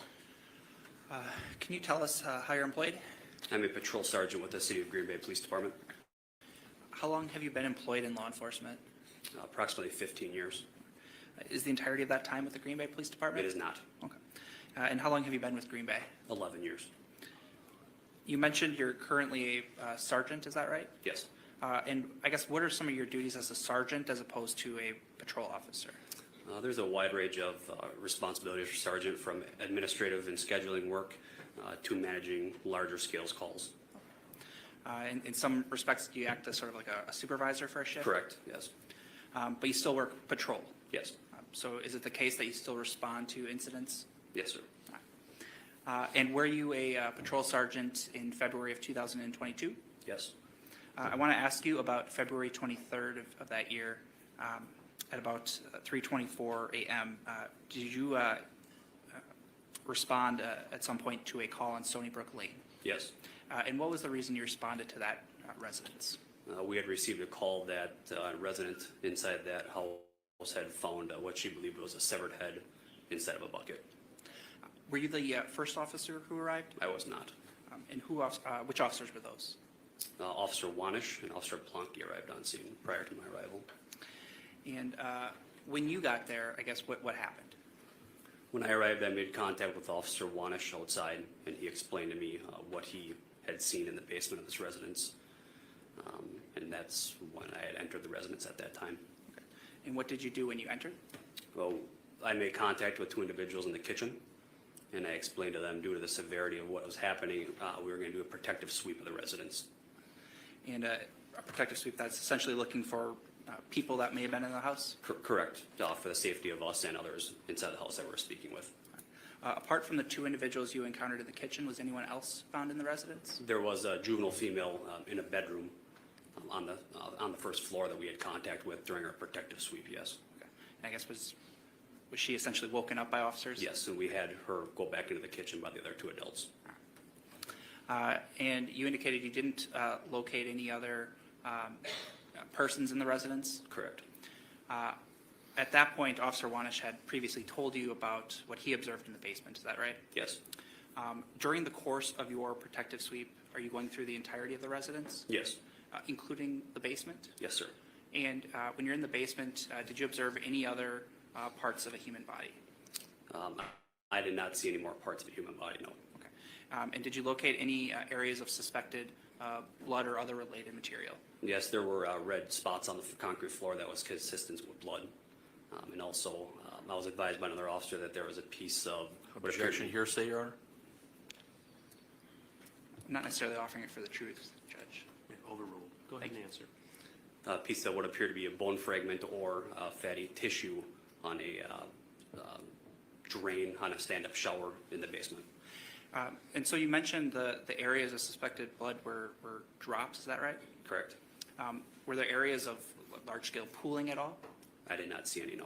Okay. So with the drops that you observed, where were those located? They were on the concrete floor, from what I recall, near the bucket.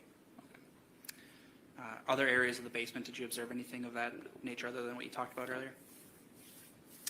And what did you do after the sweep of the residence?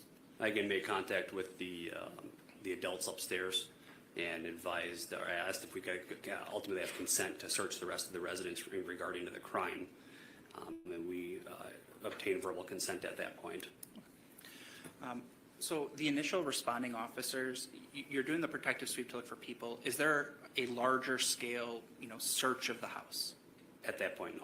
Okay. Is that done by other members of your department? Yes, later on in the incident, yes. And did they ultimately arrive to the house as well? Yes.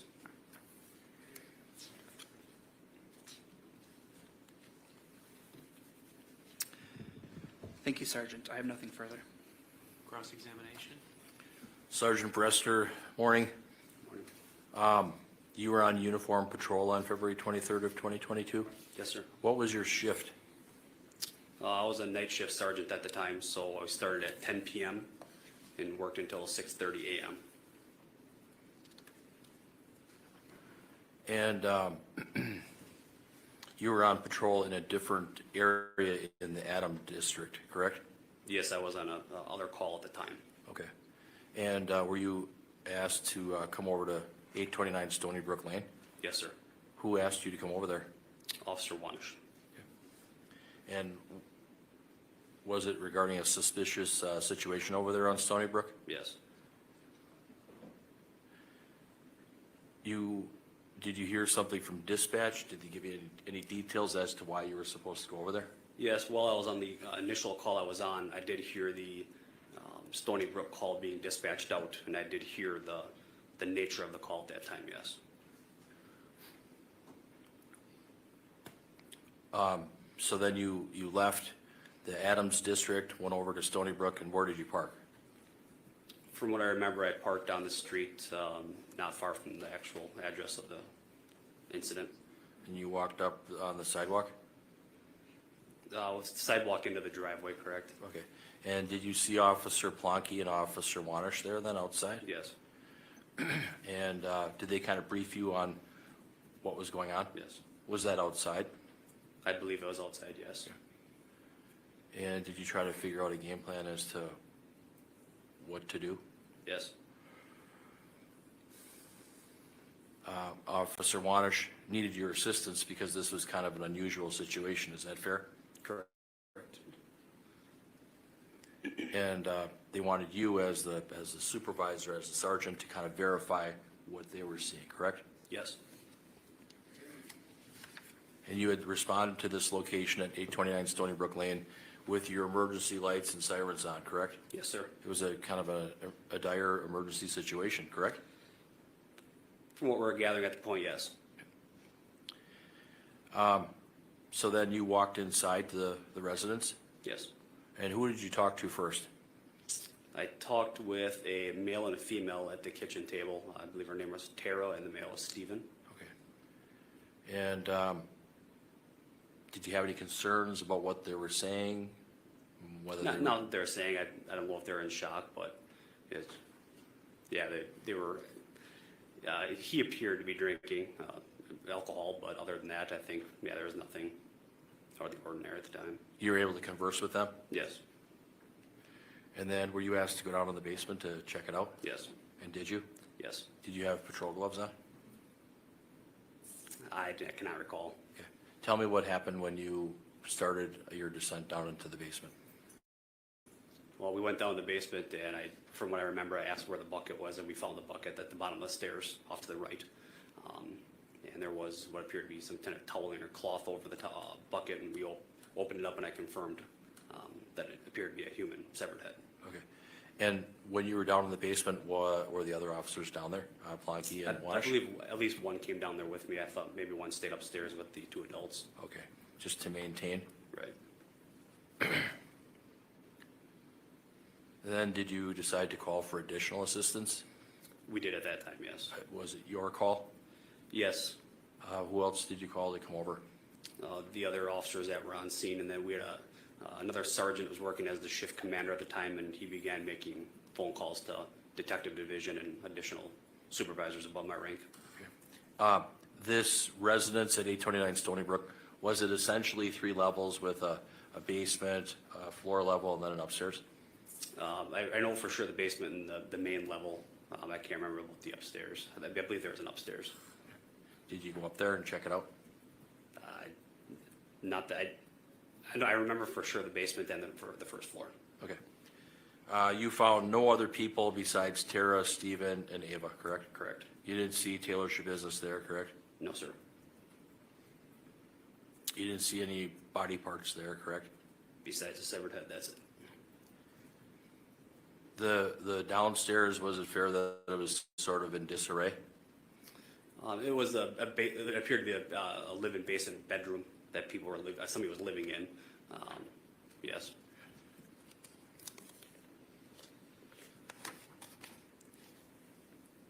How long did it take before Mr. Hendricks, Miss Pakinich, and Miss Wheelock were, taken out of the home and brought down to the police department? I would say within the first 20 minutes, half hour I was there. Okay.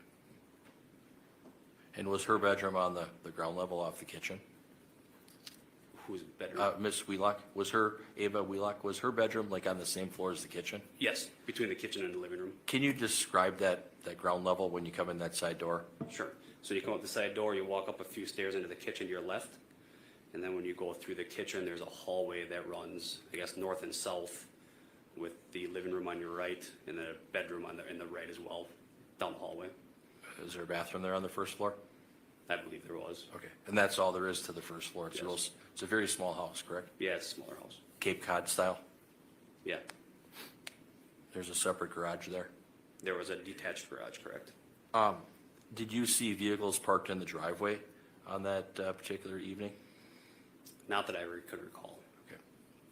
It's a while ago, correct? Pardon? This was a while ago, Yes, sir. correct? But it was dark outside and there was snow on the ground, correct? Correct. Kind of a cold night, correct? Yes.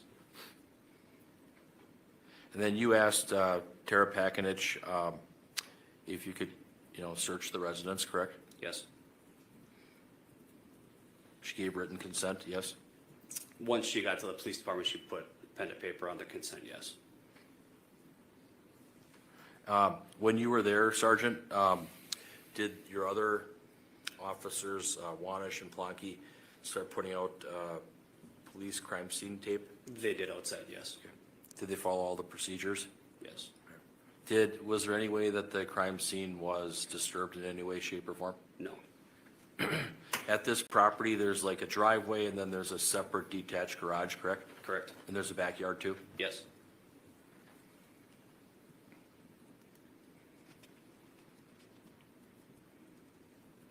Did you ask Tara Pakinich if she had moved the bucket at all? Not that I recall. Did you ask Stephen Hendricks if he moved the bucket at all? No. Was it your understanding that Abel Wheelock did not even go downstairs? Correct.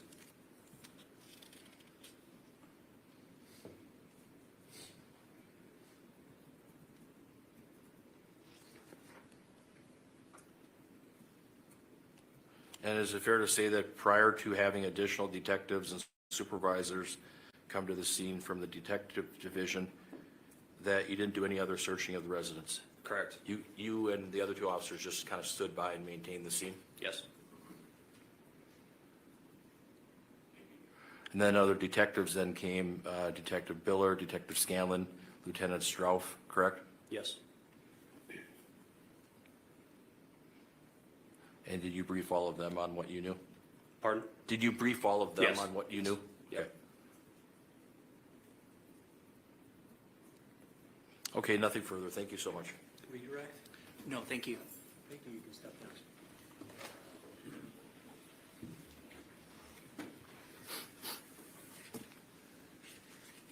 And your next witness, Mr. Saunders. The state calls Stephen Hendricks.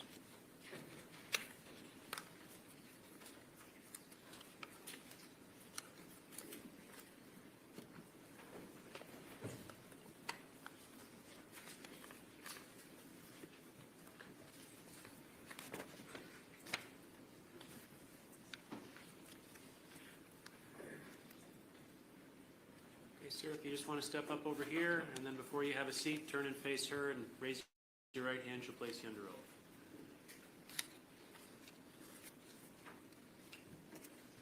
You solemnly swear to tell the truth, the whole truth, and nothing but the truth in the matter now before the court, so help you God. Please have a seat and state your name for the record. My name is Stephen Hendricks. And then, sir, if you could move up a little closer to the microphone so we can hear Stephen you. Hendricks. All right, and with that, Mr. Saunders, the witness is yours. All right. Is it okay if I refer to you as Steve? Yes, Okay. Steve, how old are you? 50, Okay. And where do you live? Green Bay. Okay. And does he still live on Stony Brook Lane? Yes, And that's in Green Bay. What area of Green Bay is that? West Side. All right. How long have you lived at Stony Brook Lane? Almost 3 years. And who do you live there with? Tara And what's Tara's last name? Pakinich. And are you in a relationship with Tara? Yes, All right. And how long has that been? almost 3 years. Okay. And that's, I guess, why you live at that house now? Yeah, Okay. Does anyone else live at that house? part-time Ava, Okay. And her daughter. who's Ava? Tara's daughter. And she still a juvenile? Yes, Did Tara have any other children who on occasion would be at the house? yes, And who is that? Shad. And Shad, was that her son? Yes, And did he live there full-time, part-time? I guess what was that arrangement? It was partially when he wanted to eat, change, or do his laundry and whatnot. And I guess looking in like February of 2022, by that point, was Shad an adult? Yes. So I want to ask you, Steve, about February 21st, 2022. It was a Monday. Do you recall the date I'm talking about? Yes. And on that date, or were you still living at the Stony Brook Lane house with Tara? Yes. On that date, did you have contact with Shad on that day? Yes. Okay. And I guess what happened on the 21st? Well, 21st during the day. It depends what you're referring to. There's several different occasions. At some point, did you and Tara go to dinner? Yes, And who did you go to dinner with? with Shad. And do you remember where you went? Courthouse Bar and Grill. Is that also in Green Bay? Yes, east side. Do you remember what time you would have gone to dinner? It was during the day, 3-ish maybe. I'm not positive, but Okay. And then were you there for a little bit of time? yes. Do you remember what you did after dinner was done? I believe we went home. And what time would that have been, if you remember? I'm not positive. It's still light out. All right. And you went home, do you mean the Stony Brook Lane house? Yes. And what happened when you got back to that house? I don't recall, but I remember Shad leaving. I'm not sure. Did you see who Shad left with? Yes, And who was that? that was Taylor. And did you know who Taylor was prior to that day? I met her several times. And I guess, how did you meet her? I guess, what was that? Through Shad. Would she come over to the house? Well, there was only one time prior that she was at the house, but they weren't in the house. So it was just sort of in passing you had had contact Well, with Taylor? yes, I pulled in a driveway and they were trying to break into the house. Okay. So you had known Taylor prior to February 21st? Running a small business can be tough, but with ClickUp, you can easily manage your team.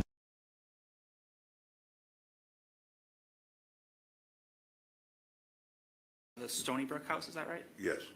Did you see how they left the house? No, I did not. Was Shad driving at that time? I don't believe so. His truck was in the pound. All right, so he didn't have a vehicle? No, not at the time. And I know it's a while ago. Do you remember what time they would have left the house? Not exactly. By that point, was it dark out or still light? I believe it was still light out. All right. And at any point that night, did Shad return to the home? About 1 in the morning, 2 in the morning, somewhere around there. So 1 or 2 in the morning, would that have been then into the morning of the 22nd? Sure. All right. And what happened when Shad got home in the morning? He rang the doorbell 6, 7 times in a row. That's his little key. Yes. And did you open the door for him? Yes. What door did they enter through? We only use the back door of our place because that's where the driveway is. So that's the only door we use. So the door that sort of is next to the It's on driveway? the side. It's on the side of the house, yes. All right. Do you use the front door? No, not really. Okay. Is that kind of It's locked kind of usually? blocked. It's kind of blocked off. We have junk in front of it. So is it that, whenever people are entering or leaving that home? It's always backside door. And so Shad kind of rings the doorbell 6, 7 times, you said, is that right? Yeah. Was anyone with him? Yes. Who? Taylor. And did you see how they had arrived at the home? No, I did not. I just opened the door. And what happened when you opened the door for him? They came in and went right downstairs. In that time, in that 1 or 2 a.m. on the 22nd there, did you notice anything out of the ordinary behavior-wise with either Shad or Taylor? No. Had you previously had contact with Taylor, right? Yes. Anything different from that time versus the prior times you met with her? No. When she came over earlier in the day to pick up Shad, did you have contact with Taylor then? Yes, she came in the house. Sort of asked the same questions. Was there any kind of odd behaviors that you were observing? No. So then when Taylor and Shad then go into the basement, how do you get to the basement from that door, that storm door? Straight down the steps, So it's right by the door. The door continues to go down. If you take a left right at the top, you'll go into the kitchen. But if you go straight down, it goes to the basement. so they go right down there. What do you do? I went back upstairs. I went back to bed. So I want to ask a few questions then about the layout of the home. Okay. So the area that you're talking about, the door, is that on the main level? Yes. Are there any bedrooms on that level of the home? Yes. And who is using those bedrooms? One of them is just a empty room, an empty bed that Shad keeps his stuff in, and then Ava's room. That's on the main level. Your room and Tara's room, I should ask first, do you share a room? Yes, it's And on the where's- second floor. Okay, that's on the second floor. Are Yes. there any other rooms on the second floor of the home? No, it's just a long hall, closet space, and then a bedroom. So after they go to the basement that morning, you go back up to the to your room? Second floor, yes. All right. And do you go back to sleep? I'm not sure. Pretty sure. Okay. After that point, do you have any other contact with Shad? No, it was the last time I seen him. And that was 1 or 2 a.m. on the 22nd? Yes.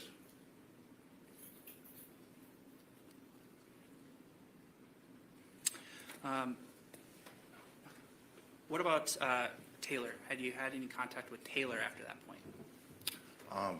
At one point, I was in the kitchen, and she had come upstairs, and I borrowed her a pair of reading glasses. Do you remember when that was? It was about 9:30 a.m. Is it the same day that you're talking about? Yes, Would that be the 22nd? the 22nd, yes.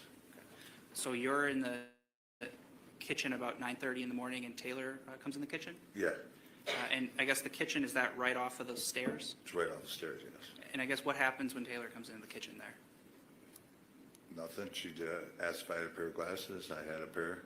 I wear readers, and I buy them by the case because I lose everything. And then I guess, did you take those glasses? Yeah, Okay, I guess, were they like, what kind of glasses were they? they're just black glasses, black frame readers. They're just cheaters. But like a black, is it like a thicker frame? No, not really. But just like more than a wire frame? Yeah, looks just they're black plastic, but they're not like super thick. And during that time you had contact with Taylor there, did you notice anything out of the ordinary? No, Any sort of odd behaviors or anything like that? not that I was aware of. So then, the rest of that day, the 22nd there, what are you doing throughout that day? Arguing with Tara. Okay. So you had a little bit of an argument throughout the day? Yeah, a little bit. Okay. Did you leave the home at any point? Yes, I did. And I guess at any point during that day, do you go into the basement? No. All right. And you left the residence. How long after that 9:30 a.m. time do you think you left the home? Well, it wasn't far after that, about 40 minutes after that, maybe. And then how long were you gone for? About 6 hours. So you got back to the home sometime in the late afternoon? Probably, yeah. That's it. And when you got home, I guess, what is that evening like? I really couldn't say. I was out drinking, and I came home and passed out. Okay. Anything, out of the ordinary that you remember seeing? No. Okay. Still aren't going in the basement at any point? No.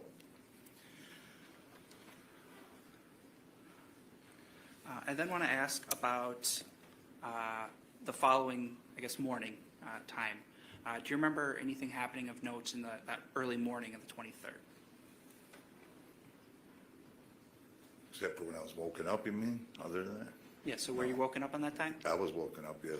And can you tell me what happened with that? Tara had woken me up and said she thinks she found Chad, her son's, that's how she put it, I found my son's head in a bucket. So I'm dumbfounded. Didn't believe her. Thought she was having a mental issue or something. Sure. So, do you remember what time this would have been? It had to be about between 2 and 3 in the morning. I know it was the middle of the night. And you said you were woken up. Were you sleeping in that room up in the second floor? Yes, And Tara had woken you up? yes, after she heard her door slam. Is that something you heard, or that's information Tara's telling I you? don't recall if I heard it, but I know that I woke up a little bit when she got up. And at some point, she comes back and tells you Yes. some information? Yes. What do you do then? I go downstairs and see what the hell she's talking about, and I can't see anything, so we go back upstairs and contemplate what the heck to do. So I guess what do you do specifically when you go downstairs? I went to the basement and observed the bucket that she said, but I don't know, my mind blocked it out. About all I seen was like hair, like an animal, or I didn't know what the heck. The bucket that you remember seeing, is that typically located right next to the stairs there? No, it just happened to be there that day. So after you see that stuff in the basement, contemplate what to do, I think you Yeah, said? we go back up to the second floor bedroom, and I called the police station, and it took me a while to get through. I didn't call 911 because I wasn't sure what was going on yet at this point. If, you know, it's a ways away, but if you can remember, from when you kind of remember getting woke up when Tara got up to the Yeah. time you call the police, are you able to approximate how long a time we're talking about?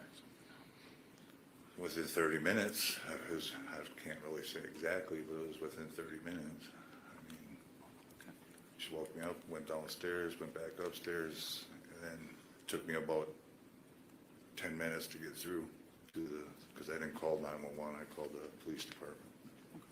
You got through to a dispatcher at some point? Yes.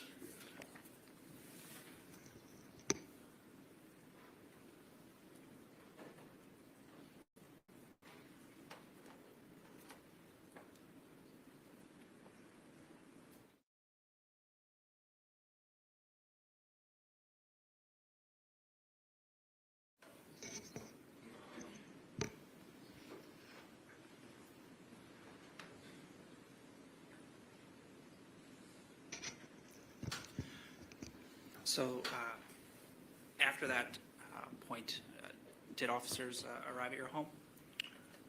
Yes, 2 uniformed officers. Did you speak with them about sort of what you observed? Yeah.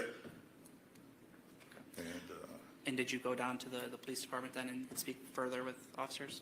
Well, they had us put our phones on the table and then waited for, I think they escorted us to the Green Bay Police Department at that time.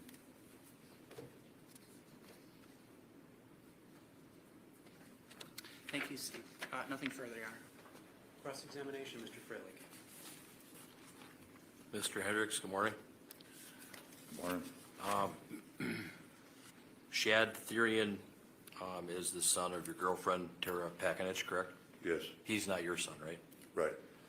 And he wasn't living at the 829 Stony Brook Lane property in February of 2022, was he?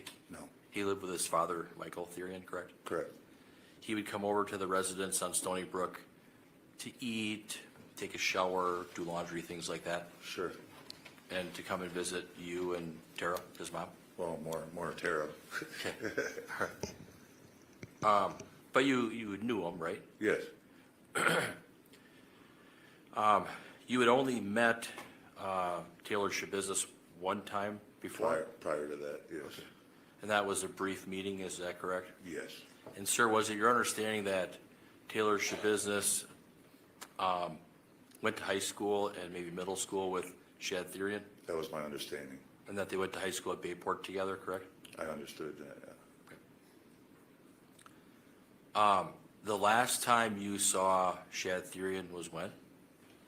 About 2 o'clock in the morning on Monday night, going into Tuesday. February 21st of 2022? 22nd, I was one of them. Okay. On that Monday? I believe so, Monday. And was it, sir, was it your testimony that you went to the courthouse bar and grill in Green Bay with your girlfriend Tara Pakinich and then with Shad Thyrion? Yes. Okay. You had some dinner there, correct? Yes. Okay. Appetizers. Okay. Some drinks? Yep. And then you came back home to Stony Brook? Yes.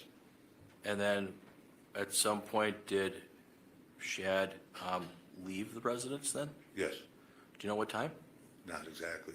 It's still light out. Okay. Was it your understanding that Shad was picked up by someone? Yes. Who was that? Taylor. Okay. So she picked him up and they left together? Yes. Was anybody else with him? Not that I know of, no. Okay. And then you didn't see him again? Not till late that night. On February 22nd of 2022? Yeah, I think that's what it would be, 22nd by then, because it was after midnight. Yeah. Okay. So you heard some pounding on the side door? No, I heard the doorbell ring 6 times. Okay. That's kind of his clue to be let in, correct? Yeah, it's key. And so then you came down, you opened the door? Yes. And is it your testimony that Taylor Schabusiness and Shad Thyrion then went right down the basement? Yes. And you were tired, so you went back upstairs to bed, right? I went upstairs, yes.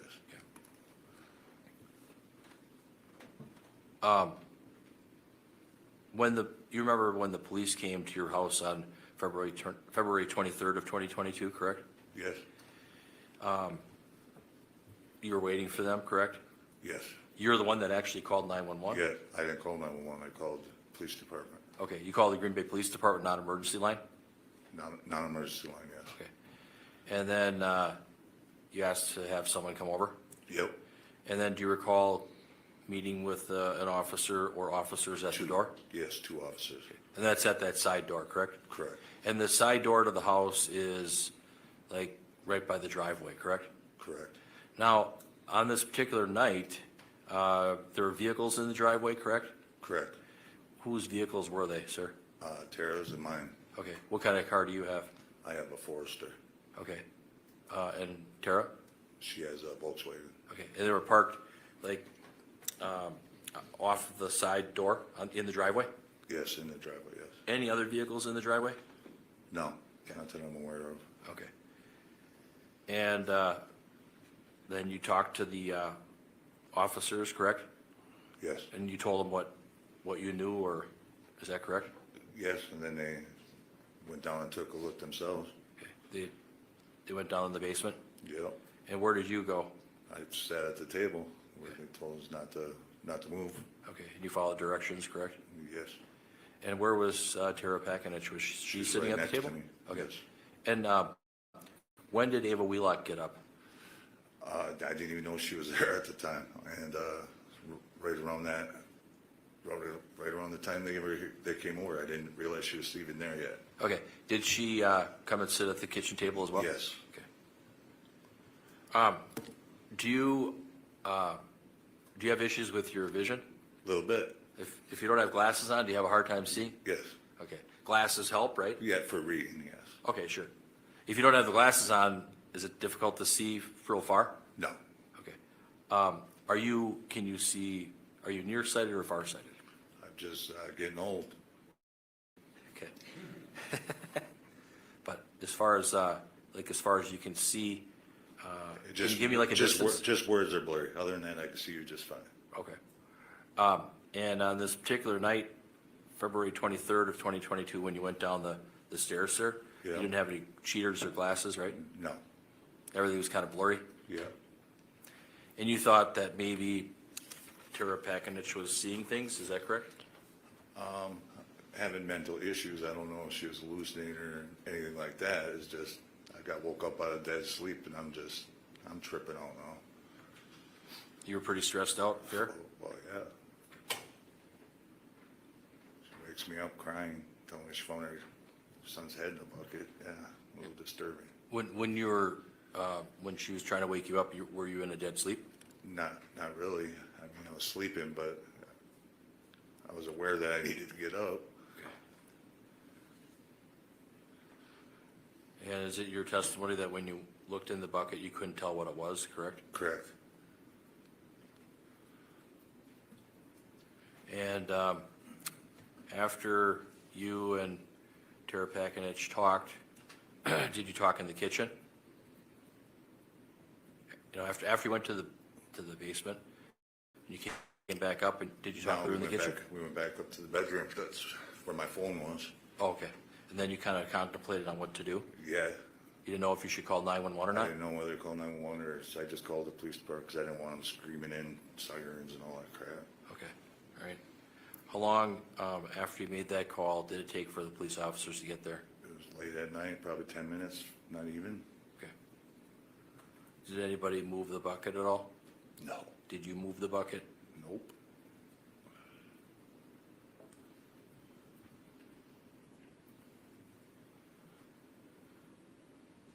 Okay, nothing further, thank you.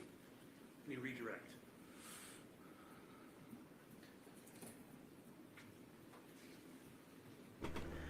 Melanie, I'm trying to understand this too. This is weird. Hey, you can step down, sir, thank you. And I'd ask the witness be excused from any subpoena and sequestration order. Your Honor. Any objection? No objection. All right, he's released from the sequestration order. Your next witness then? State calls Tara Packer.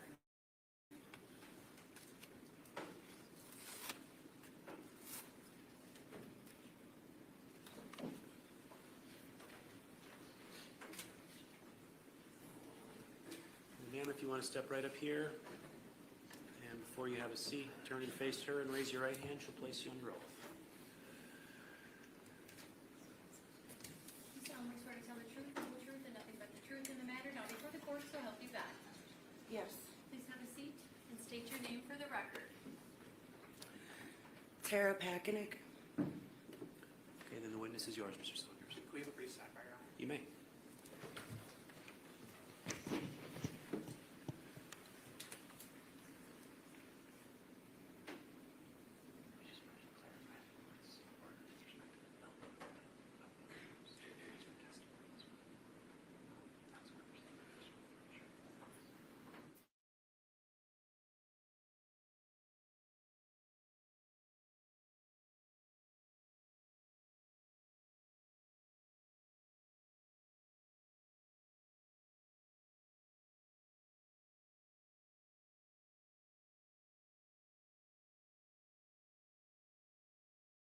I'm going to have you accompany the bailiff to the jury room, and then we'll be back within 5 minutes or so. All rise for the jury.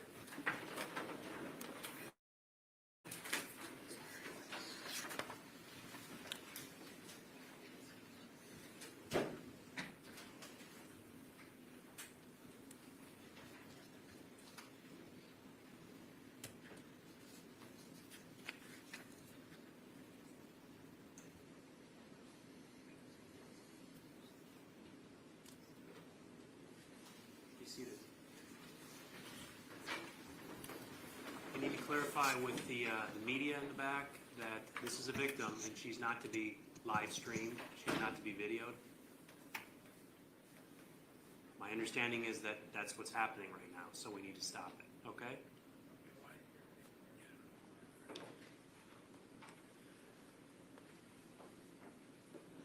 Okay. Okay, it's been stopped. We're ready to have him back.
then we're good to go, Mr. Saunders. The witness is yours.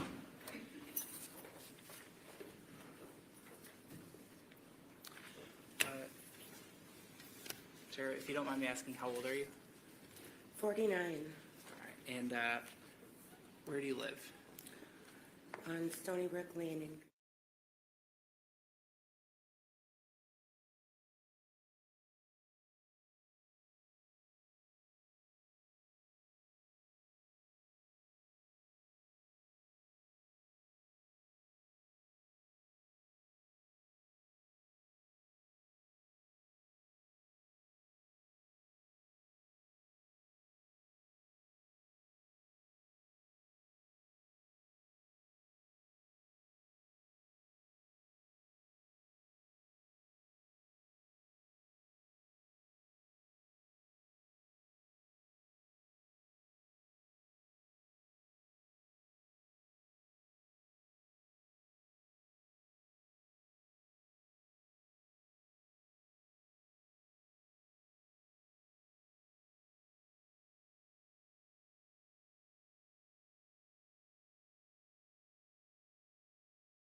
So what they do? They just cut off the whole audio?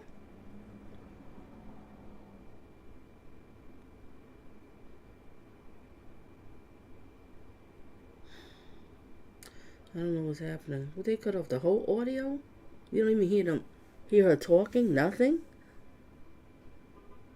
So her whole testimony is just gonna be silent? Oh my gosh, I was waiting for this one.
Hey traders, today is your very last day to get free membership access to the complete trading course.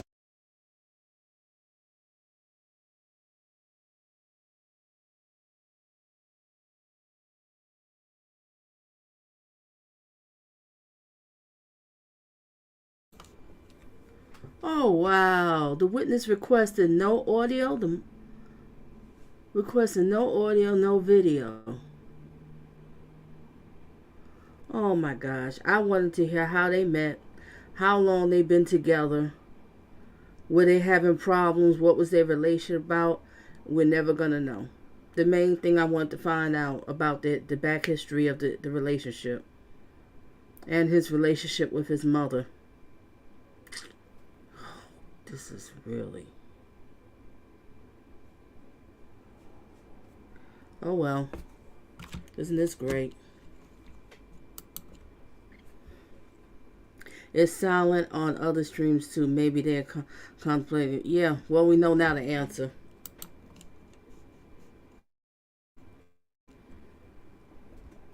Wow.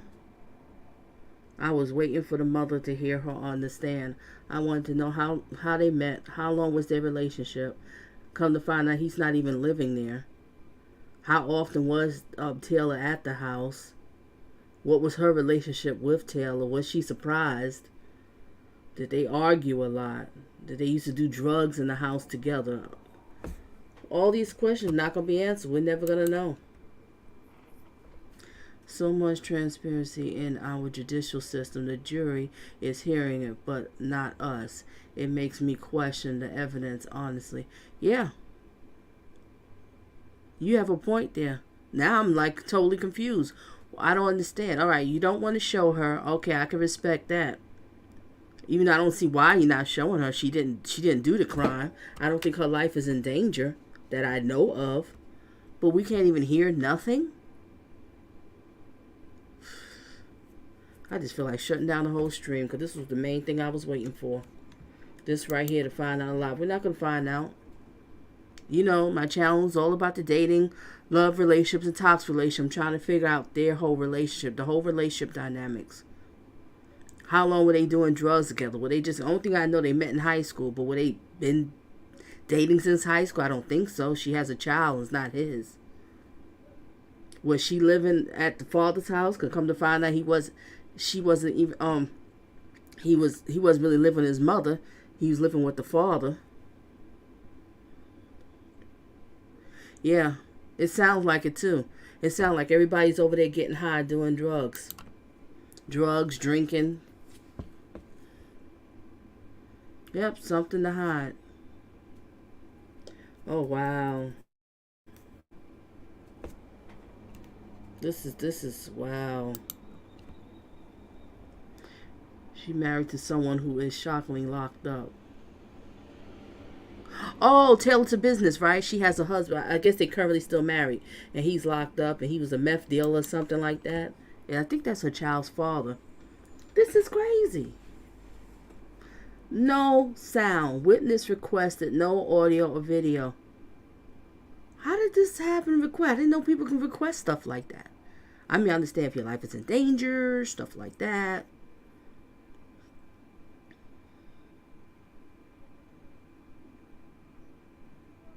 This is crazy.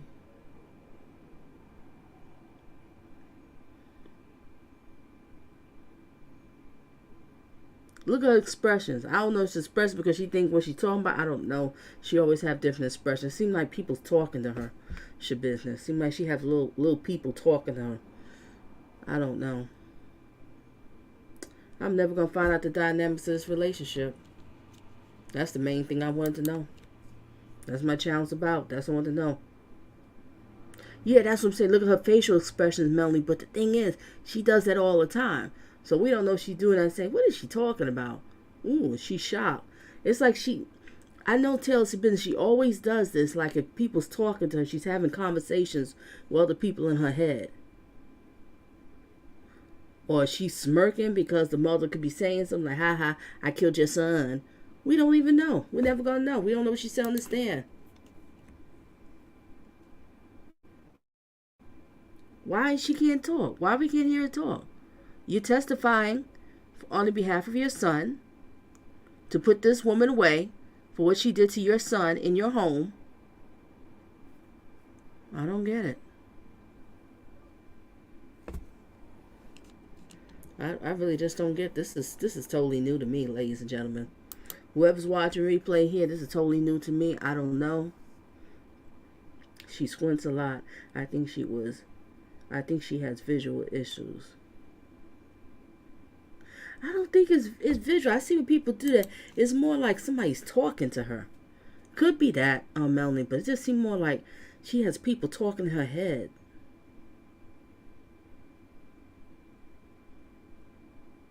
Or could be. She did ask the guy for the glasses, right? The mother's boyfriend. Mother's live-in boyfriend.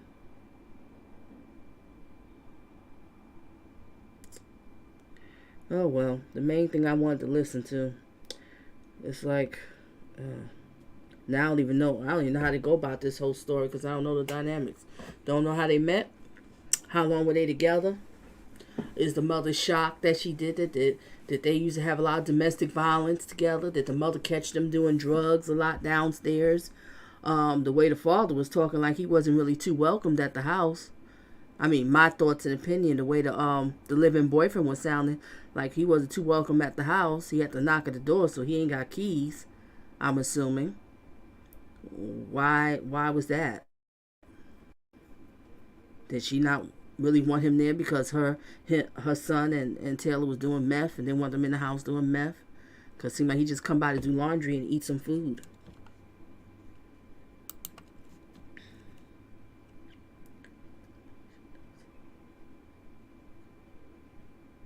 Yeah, like she doesn't, her face is like she doesn't agree with or is confused by what she is hearing. Yeah. We don't know. I don't know what this woman is saying on the stand. And it looked like she's going to be on the stand for a while. She wasn't cross-examined. Well, we see Taylor Business lawyers taking out a lot of notes.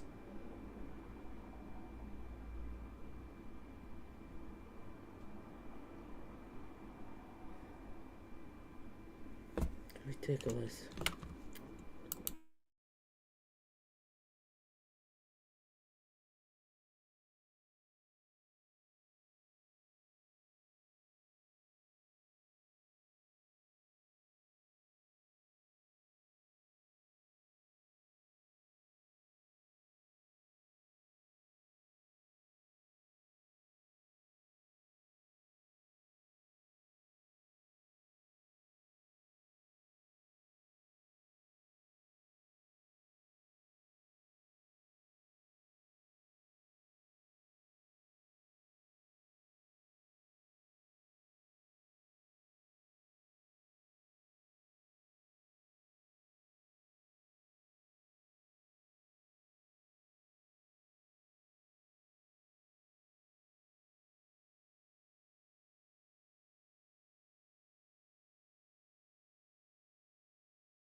you didn't see anyone in the basement? I did not. And when you heard the door slammed,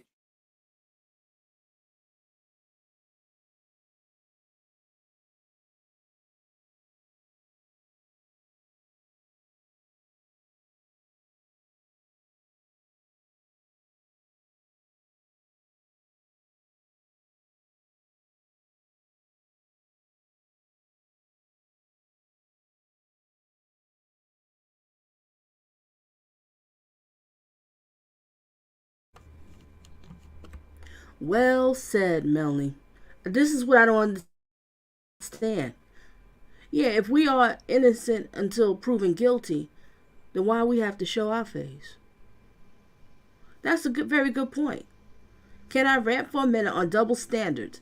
Victims get to control the camera and not be filmed, but defendants who is innocent until proven guilty has no choice. They can stream her face instead. Yeah, that's a good point. Will somebody answer that one?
Okay, cross-examination, Mr. Freilich.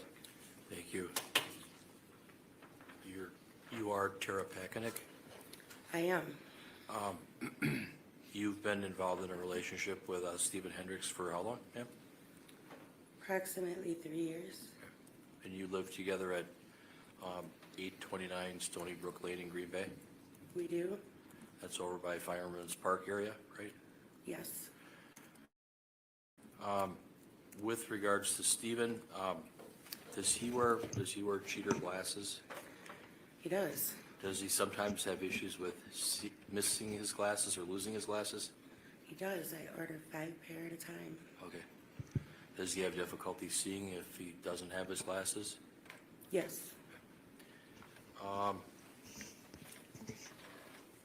With regards to this case, you talked to police detectives, correct? Correct. And you talked to Detective Groff, who's here, correct? Yes. You told him everything that you knew about this situation, correct? Yes. With regards to this home, you own the home? I do.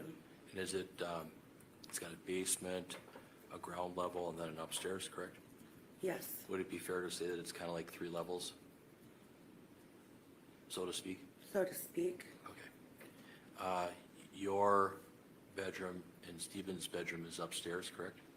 Yes. Is there a bathroom up there? No. On the ground level? The ground level there is. Okay, and there's also is there a kitchen there? Kitchen, living room, and 2 bedrooms. Okay. And you have a daughter, Ava Wheelock, correct? Correct. When this was all going on, she was 16, correct? Yes. Is she still 16? No. Okay, 17 now? Yes. Okay. And she was sleeping in the residence when the police came on February 23rd of 2022, correct? Correct. You and Mr. Hendricks have vehicles, correct? Yes. What kind of vehicle do you have, ma'am? I have a Volkswagen. Is it an SUV or what kind is it? No, it's a Volkswagen Jetta. Jetta? Okay. And what kind of vehicle does Mr. Hendricks have? A Subaru Forester. And do you typically park them in the driveway? Yes. At your house, if you're standing in the street looking at your house, there's kind of a long driveway and then there's a garage that's detached, is that correct? Yes. Then there's the house, your house is kind of like a Cape Cod style, correct? Yes. And then you have a backyard, is that fair? You do have a backyard. On February 23rd of 2022, when the Green Bay police officers came there to talk to you, is it fair to say that the only two vehicles that were in the driveway were the Subaru Forester belonging to Stephen and the VW Jetta belonging to you? No. What When other I vehi- watched the video earlier, Ava's Toyota RAV4 was in the driveway. Okay, she has her own car? She does. Okay. So there's basically three vehicles, correct? Correct. And they're all kind of parked in line on that driveway? Right. Okay. Did you see any gold minivan parked in your driveway on February 23rd of 2022? No. Okay. When the front door to your house, you don't really use that, correct? Correct. The main entrance is the side door off the driveway? Correct. Okay. Do you have curtains in the front of your house? I do. Okay. And on the front door as well? I do.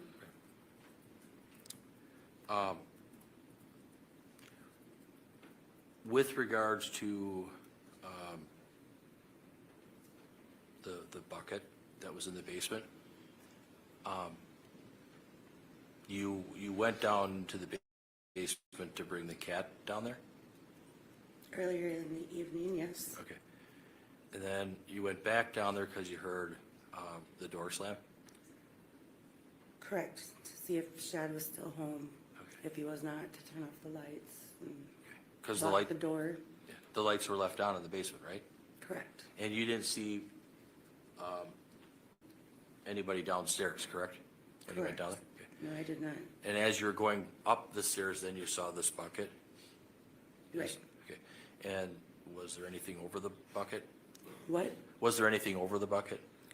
There was a towel over the bucket. Was it like a beach towel or something? It was just a regular towel you would shower with. Okay. And were you concerned that your son or his friends were peeing in that bucket? It was a possibility. I didn't know why the bucket was there. Okay. Normally isn't there. And, And it was covered. okay. And you kind of came upon the bucket, happenstance kind of, right? Right. So then you took the towel off? I did. And how long did you look in the bucket? See, that Seconds? I don't know. Seconds, probably. Okay. Did you put the towel back then? And I put the towel back, yes. Then what did you do? Did you go up the steps? Yes. And then did you go all the way up to your bedroom to tell Stephen Hendricks, your boyfriend? I did. Okay. And then he woke up? Correct. And then did you ask him to come downstairs and check this out? Yes. And he was woken out of a dead sleep, is that correct? Correct. And we're talking about the time frame here is February 23rd of 2022, that Wednesday, right? It was after midnight, so it would have been the 23rd. Okay. And so then did you walk with Mr. Hendricks all the way down into the basement again? I did. Okay. And then what did you see Mr. Hendricks do? I asked him to look in the bucket to verify. He moved the towel up to look in the bucket, but he was unsure of what he was seeing. Okay. So then did the both of you then go back upstairs? We did. And did you go all the way up to your bedroom again? Yes. That is where our phones were located. Is that where you talked and you decided what to do? Right. Is it fair to say that you didn't know if you should call the police department non-emergency line or if you should call 911? Is that fair? Right. So you talked for a while? Briefly, How long do you think? a minute and a half. I don't. Could it have been 10 minutes or not? No, I don't think it would take that long to make that decision. Okay. But both of you were confused and Well, we had upset? a call. Yeah, I was probably in shock. So then, your boyfriend, Stephen Hendricks, made the call to 911 at some point? To the non-emergency number, yes. And then you waited for the police officers to arrive, is that right? Yes. In our kitchen, we Okay. waited. You let him, and then you let him in the side door, correct? Correct. The officers came in and had you sit at the table in the kitchen? Yes. Did you look in the bucket only one time? I believe I looked in the bucket again when Steve looked in the bucket. Was he in front of you? It's next to me. Okay. I don't remember that detail.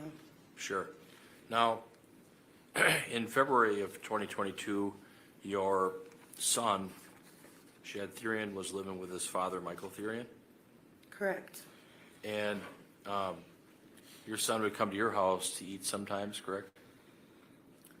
To eat, hang out with his sister, me. Do some laundry.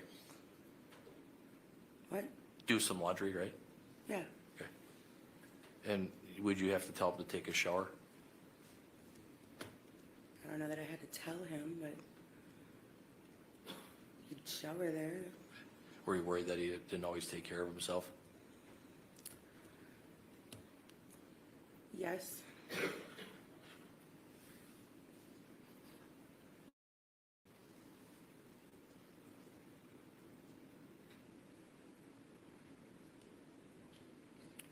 When you heard the storm door slam, excuse me, when you heard the door slam,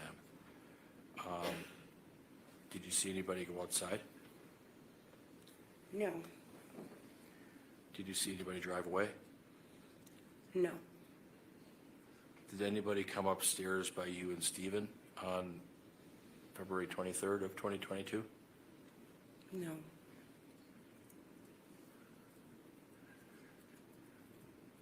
Did Ava get up at all and go downstairs or come upstairs by you on February 23rd of 2022?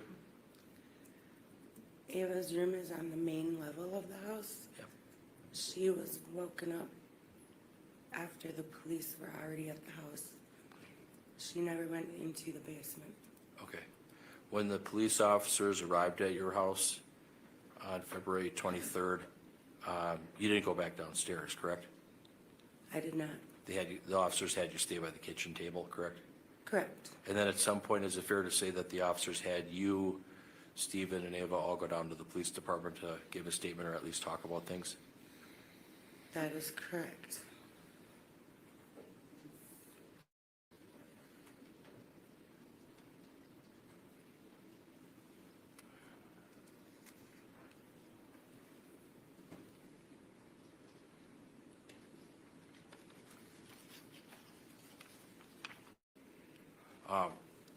In your neighborhood, ma'am, the houses are kind of close together, is that fair? Yes. Okay. Do people park on the street sometimes? Occasionally. Overnight sometimes? They do. Probably not in the winter. Okay. With snowplows. Is your street, is it busy with people coming and going? No, it is not. You probably don't drive down my street unless you live on it.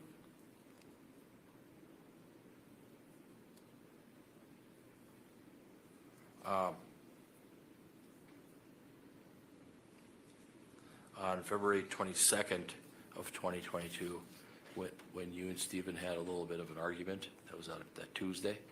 In the morning. Okay. He left and went to a bar? He did. Was he drinking all day?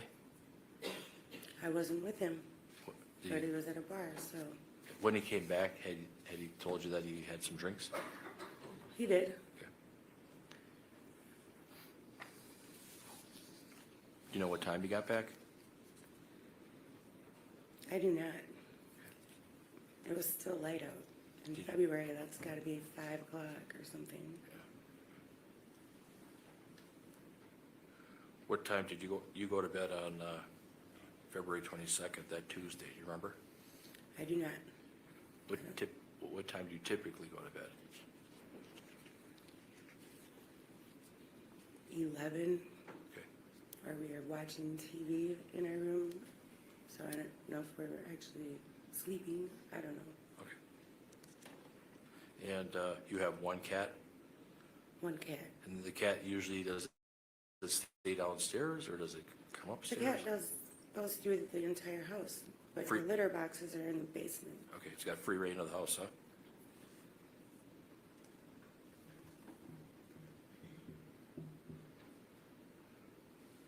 Did you hear any talking on either Tuesday, February 22nd or Wednesday, February 23rd, prior to that storm door, slamming? I did not. If you were upstairs in your bedroom, would it be fair to say that it would be difficult to hear anything going on downstairs or hear a conversation downstairs? I would not be able to hear anything in the basement, no. Okay. All right. Nothing further. Thank you. Any redirect, Mr. Saunders? No, thank you. Okay, thank you, man. You can step down.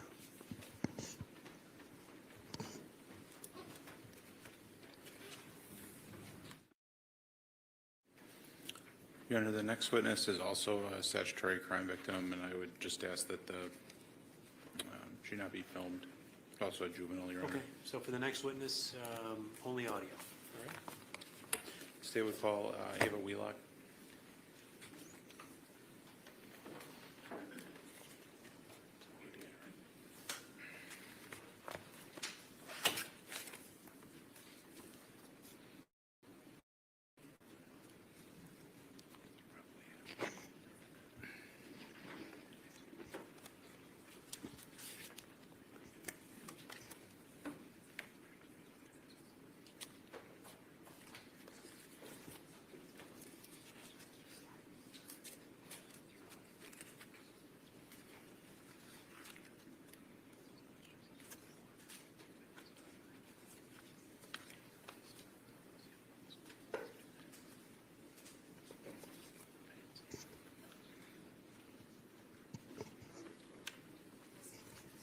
Just right up here, ma'am, and then before you have a seat, if you can turn and face her and raise your right hand, she'll place you under oath. You solemnly swear to tell the truth, the whole truth, and nothing but the truth in the matter now before the court, so help you God. Yes. Have a seat, and then state your name for the record. I'm Ava What's your last name, Ava? Wheelock, Can you spell your last name for the record, please? Wheelock. And can you scoot up a little bit to the microphone if you could? And try to speak right into that microphone if you can. Ava, how old are you? I'm 17. Are you still in school? Yes. And I know it's summertime, but what grade will you be in next year? Senior. And who do you live with, Ava? Both my mom and my dad.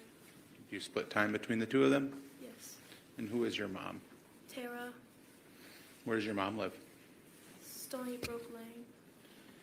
And I'm going to ask to have you recall February of 2022. Did you have that same living arrangement in February of 2022?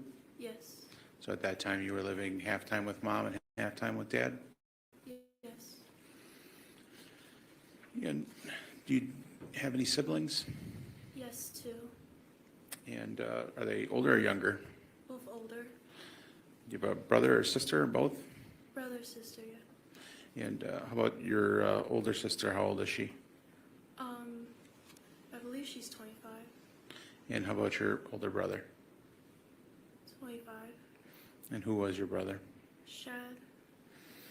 That's Shad Thyrion? Yes. Did you have a pretty good relationship with Shad? Very close, yes. Was he a nice guy? Yes. Do you know where Shad was living in February of 2022? I believe with his dad. Would you see Shad occasionally at your mom's house? Yes. What were the nature, or what were the reasons why he would come visit at your mom's house? To hang out with me to do laundry and to hang out with us. I'm going to ask you to specifically remember February 22nd of 2022. Do you remember that day? Yes. Started out as a day of celebration, right? Yes. What was going on that day? I was at my dad's traditional wedding. And was that in the general Green Bay area? I don't know. How far away was it from your mom's house? I don't know. At some point on that same date, did you return to your mom's house from the wedding? Yes, at the end of the wedding. And do you know about what time it was that you returned to your mom's house? No, but it was dark outside. And how did you get to your mom's house on the February 22nd? I drove myself. And when you arrived at your house, did you see anyone in the residence? No. What did you do when you got home? I immediately went to bed. And which door did you use to enter that residence? The side door. Is that the door off of the driveway? Yes. Is that the door that everyone used? Yes. And you said you went to your bedroom. If you were to enter that residence through the side door, how would you get to your bedroom? I entered the house and down to the basement is right in front of me, and to the left is a kitchen. So I went to the kitchen, and there's a hallway. When you go more into the kitchen, I went down the hallway to my room. And that's on the first floor of the residence, your room? Yes. And then there's a basement, and is there also a second floor? Yes, there's a second floor. What's on the second floor? My mom's room. What's in the basement generally? Where we do laundry, and sometimes people stay there. Is that where Shad stays when he comes over usually? Yes. On that night, you said you went right to your room. Did you go to the basement at all on February 22nd? No. And you said you didn't see anyone in the residence when you came home, is that right? Yes. At some point, did you hear other people in the residence? Yes. What did you hear? I just heard footsteps downstairs.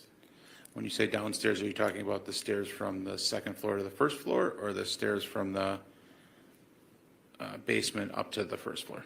The basement up to the first floor. Is that something that you heard frequently throughout that day? Yes. How about people's voices? Did you hear any people's voices on the night of the 22nd to the 23rd? I heard a female voice. Did you know who it was? No. Did you ever see a female in the residence on that date, the 22nd or the 23rd? No. Do you recall specifically anything that the female voice had said? No. Did you hear two voices or one voice or more than two voices? Just one voice. Did you know anything about who the female was talking to, or if she was talking to anyone? No. At some point, did you fall asleep on the night of the 22nd into the 23rd? Yes. And how were you awakened on that day? I was awakened to bang on my door from the police. What happened when the police banged on your door? I woke up and they told me to come to the kitchen. And did you do that? Yes. And who was in the kitchen when you got there? My mom and Steve. And did Steve live with your mom at that time? Yes. And you had not seen either of them prior to that time frame, is that right? Yes. And did the police want to speak with you at that time? No. Did you ultimately go to the Green Bay Police Department and speak with police about what you observed that night? Yes. Did that occur that morning, the 23rd? Yes. And you told them what you could remember? Yes.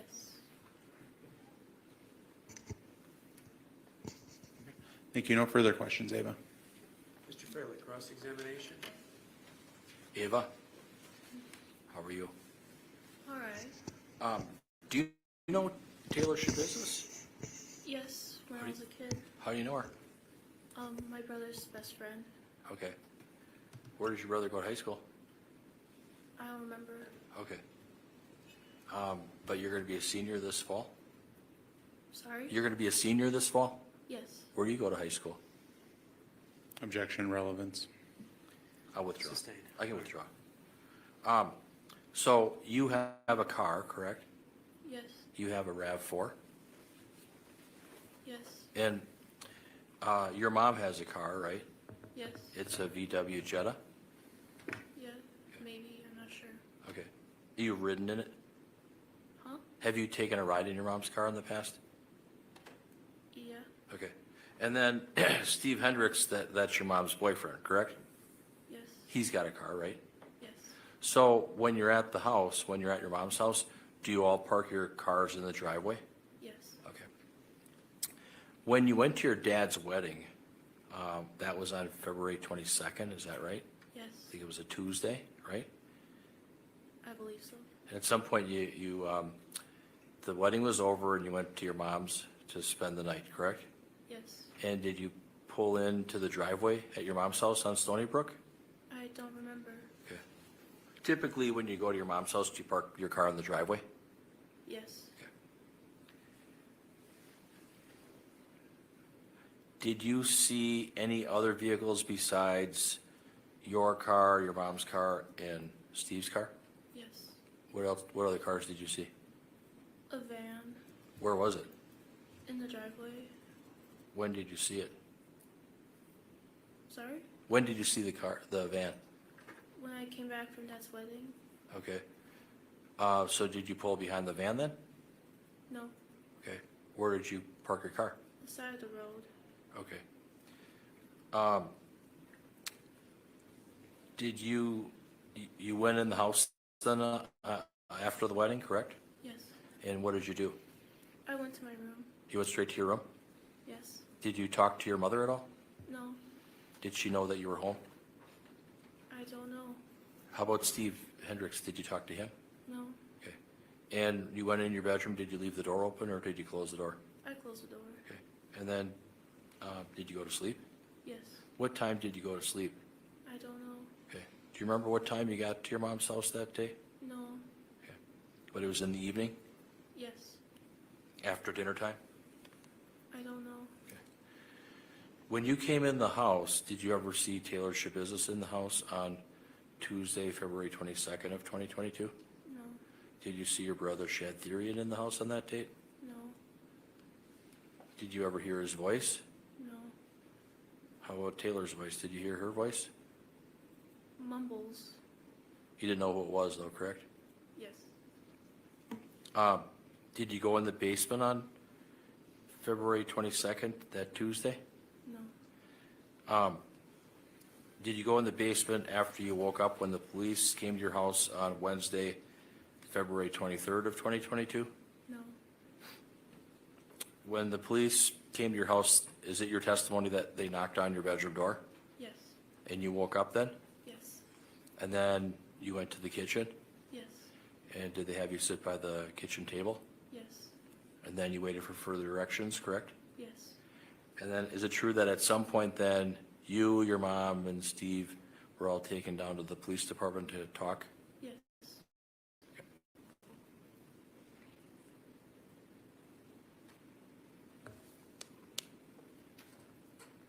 Your brother,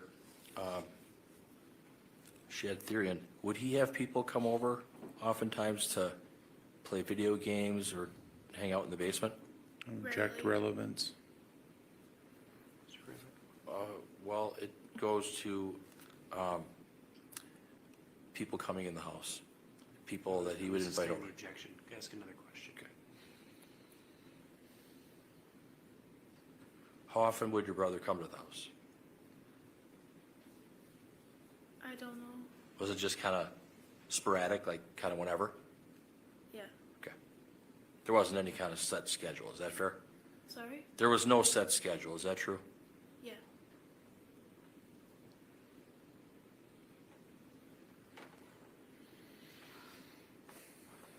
And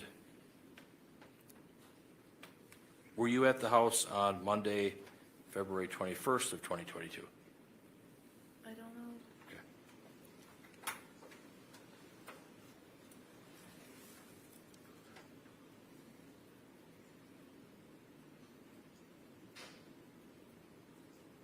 Did you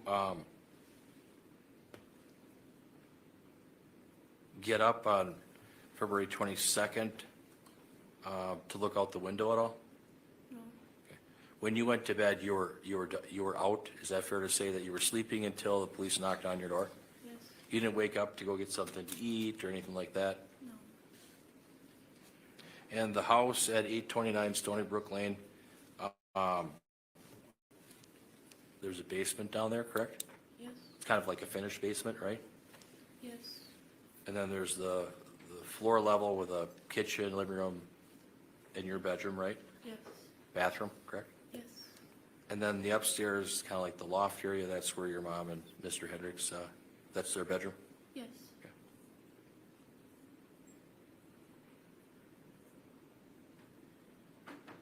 And when you were there on February 22nd, you couldn't hear any conversations or anything like that, correct? Yes. That's true, right? Yes. Okay, nothing further. Thank you. Redirect. I have no redirect. I just want to confirm that the state had not subpoenaed this witness. I want to make sure that she's released from the defense subpoena. Yes, she can be released. Right, very good. You can step down.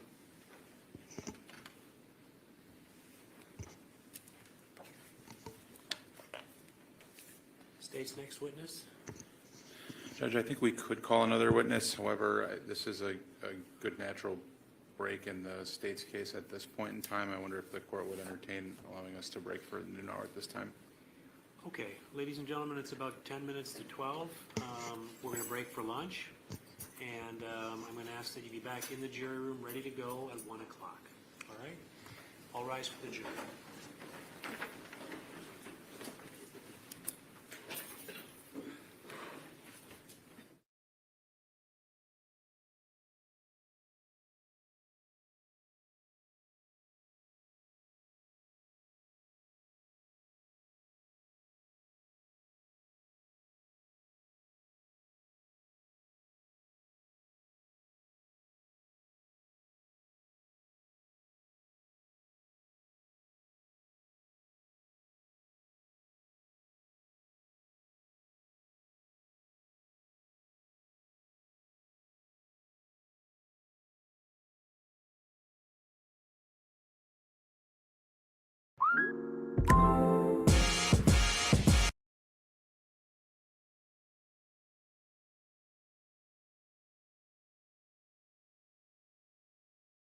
We'll get underway promptly at 1. All right? With that, we're in recess. Thank you. Thank you.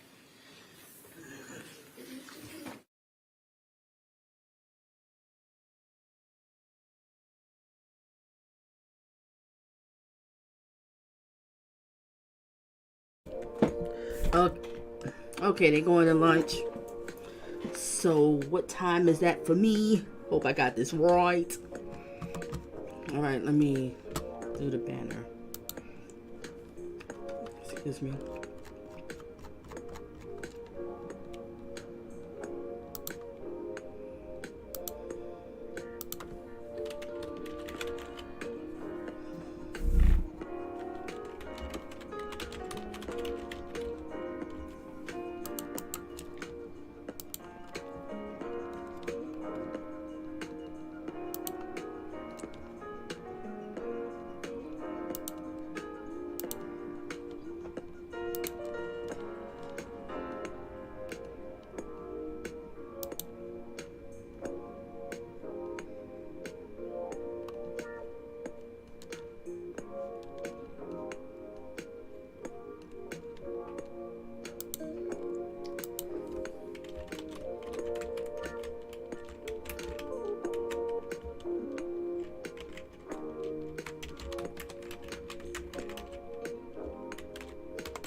Okay, they're gonna resume back at 2 p.m. Eastern. Anybody have any comments? Anything anyone to discuss?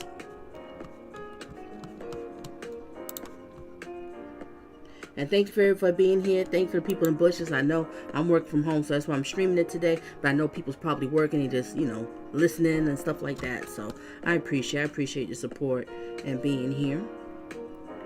And 603 in the house. two for you, Donna. Two for you, Donna. Oh gosh, I missed something. You said two for me. I missed what you mean, Melanie. I don't know what you're saying. All right. 603 says she has. Let me. Can y'all hear me or the music is too loud? All right. 603 says she has a look in her eyes that might see that her go off. Yeah, she might snap in it, but I think they probably got her medicated or, strapped down or whatever it is to make sure. There go Pam. Welcome, Pam. Welcome. Okay. Let's chat about this stuff. Okay. Melanie, if I give you the link, would you like to pop up so you can explain that to everybody? If you like, let me know. I'll put the link in. Or anybody else want to come up here, we can just talk for a second before the while we have the lunch, because we have an hour break. And then afterwards I'm gonna how should I do this? You know what? We're gonna do it this way. Sure. Do we got time? This is how we're gonna do it. I'm gonna put the link in. Melanie, you're gonna come up here, you're gonna explain this. I'm gonna set up another live stream after you talk for 2:00 when they return. So I'm gonna do a 2-part.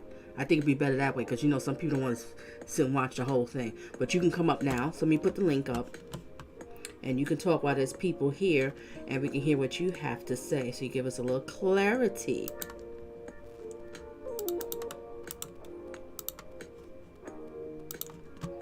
Alright. Paste.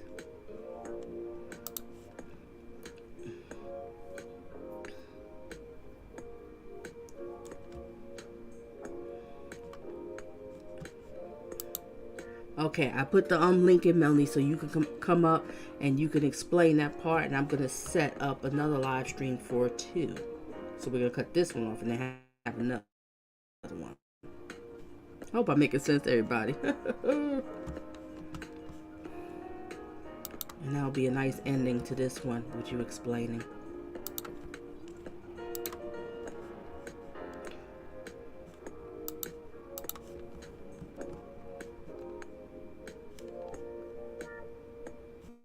What was that doing?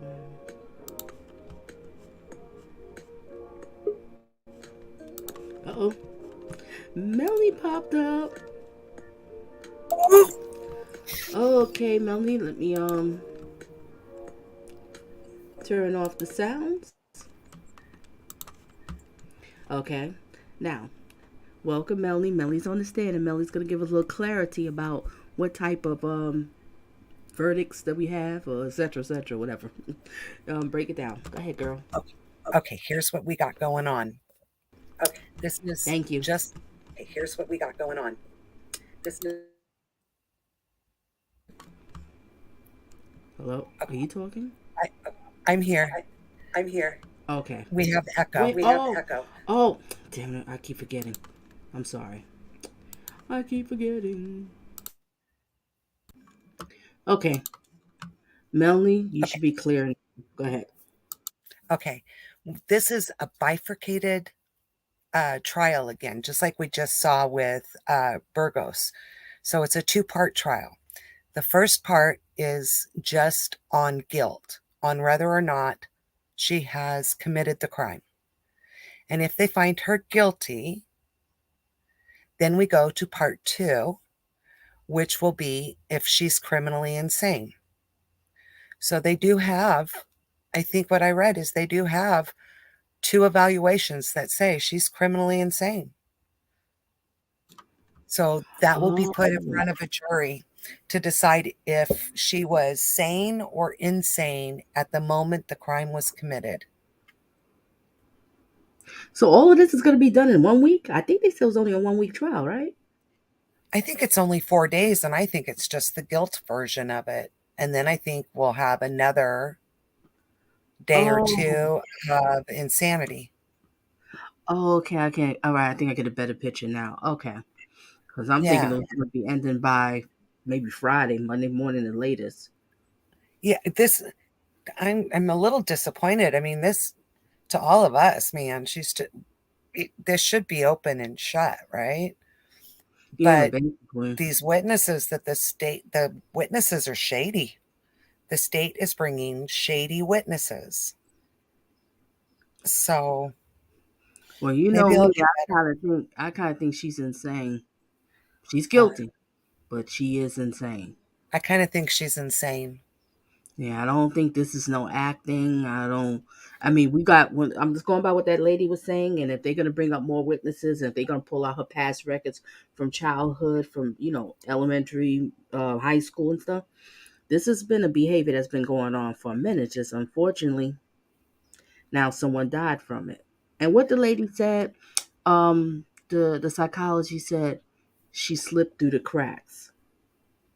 Yeah. And I like what she said. That's true. She did. She's been diagnosed with all the catchphrase stuff that she really didn't get a real diagnosis of what was going on. But I think it went back to kindergarten, Donna, that even in kindergarten there were Yes. Yeah. mental issues. So, yeah, not that anybody could have predicted this is where it would end, right? You never want to think the very worst. Right. And So, we're not saying that we're giving her a pass, anybody. Okay, I want to make that clear. Some no. people get a little, what you say, a little twisted sometimes. Yeah, no free pass. She's done this crime and we can't have her on the streets. But I mean, I personally just kind of feel like we don't put insane people in prison. I mean, that's not humane, but it also it's not safe for other inmates. It's not safe for the people running the prisons. It's just not right. That's something to think about. I didn't even think about all that, what you just said. It's not safe for the other inmates, all the people that's running the prison. You're right. They have enough violence and crap going on. So why not limit when you've got somebody that's insane, put them in the right place. So in the mental hospital, she can be force medicated by doctor's order. Not in the prison. You can't force anybody to take medication. You can't force medicate them. But if she's in the mental hospital or she's in the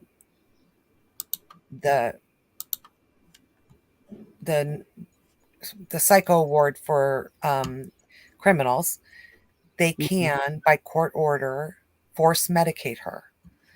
She needs to be consistently on medication. So I don't want anybody to get scared. I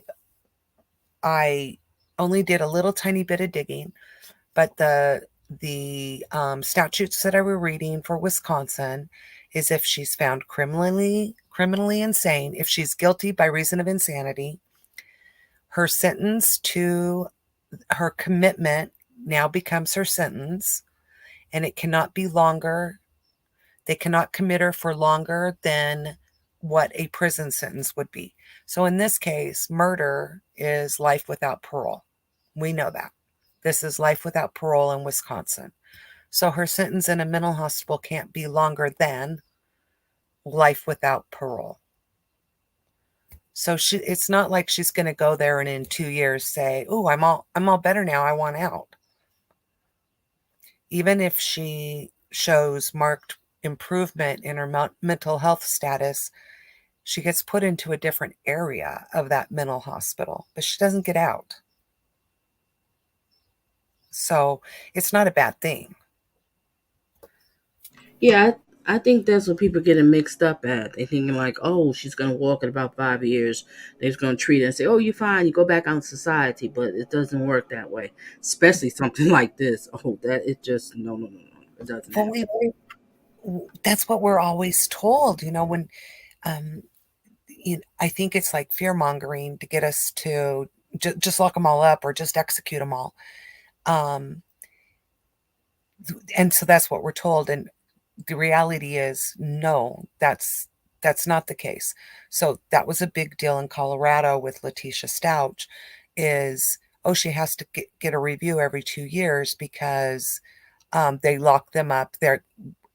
What was happening before the new statutes is that they would lock them up for longer than what their prison sentence would have been for their crime, or there was no end to their commitment period when there was an end to a sentence, right? So if the sentence would have been 10 years, but they're indefinitely locking them up, right? So that's when the statutes changed and the SCOTUS upheld that. So that's not exactly what goes on. Now, I don't know that to be fact in every state.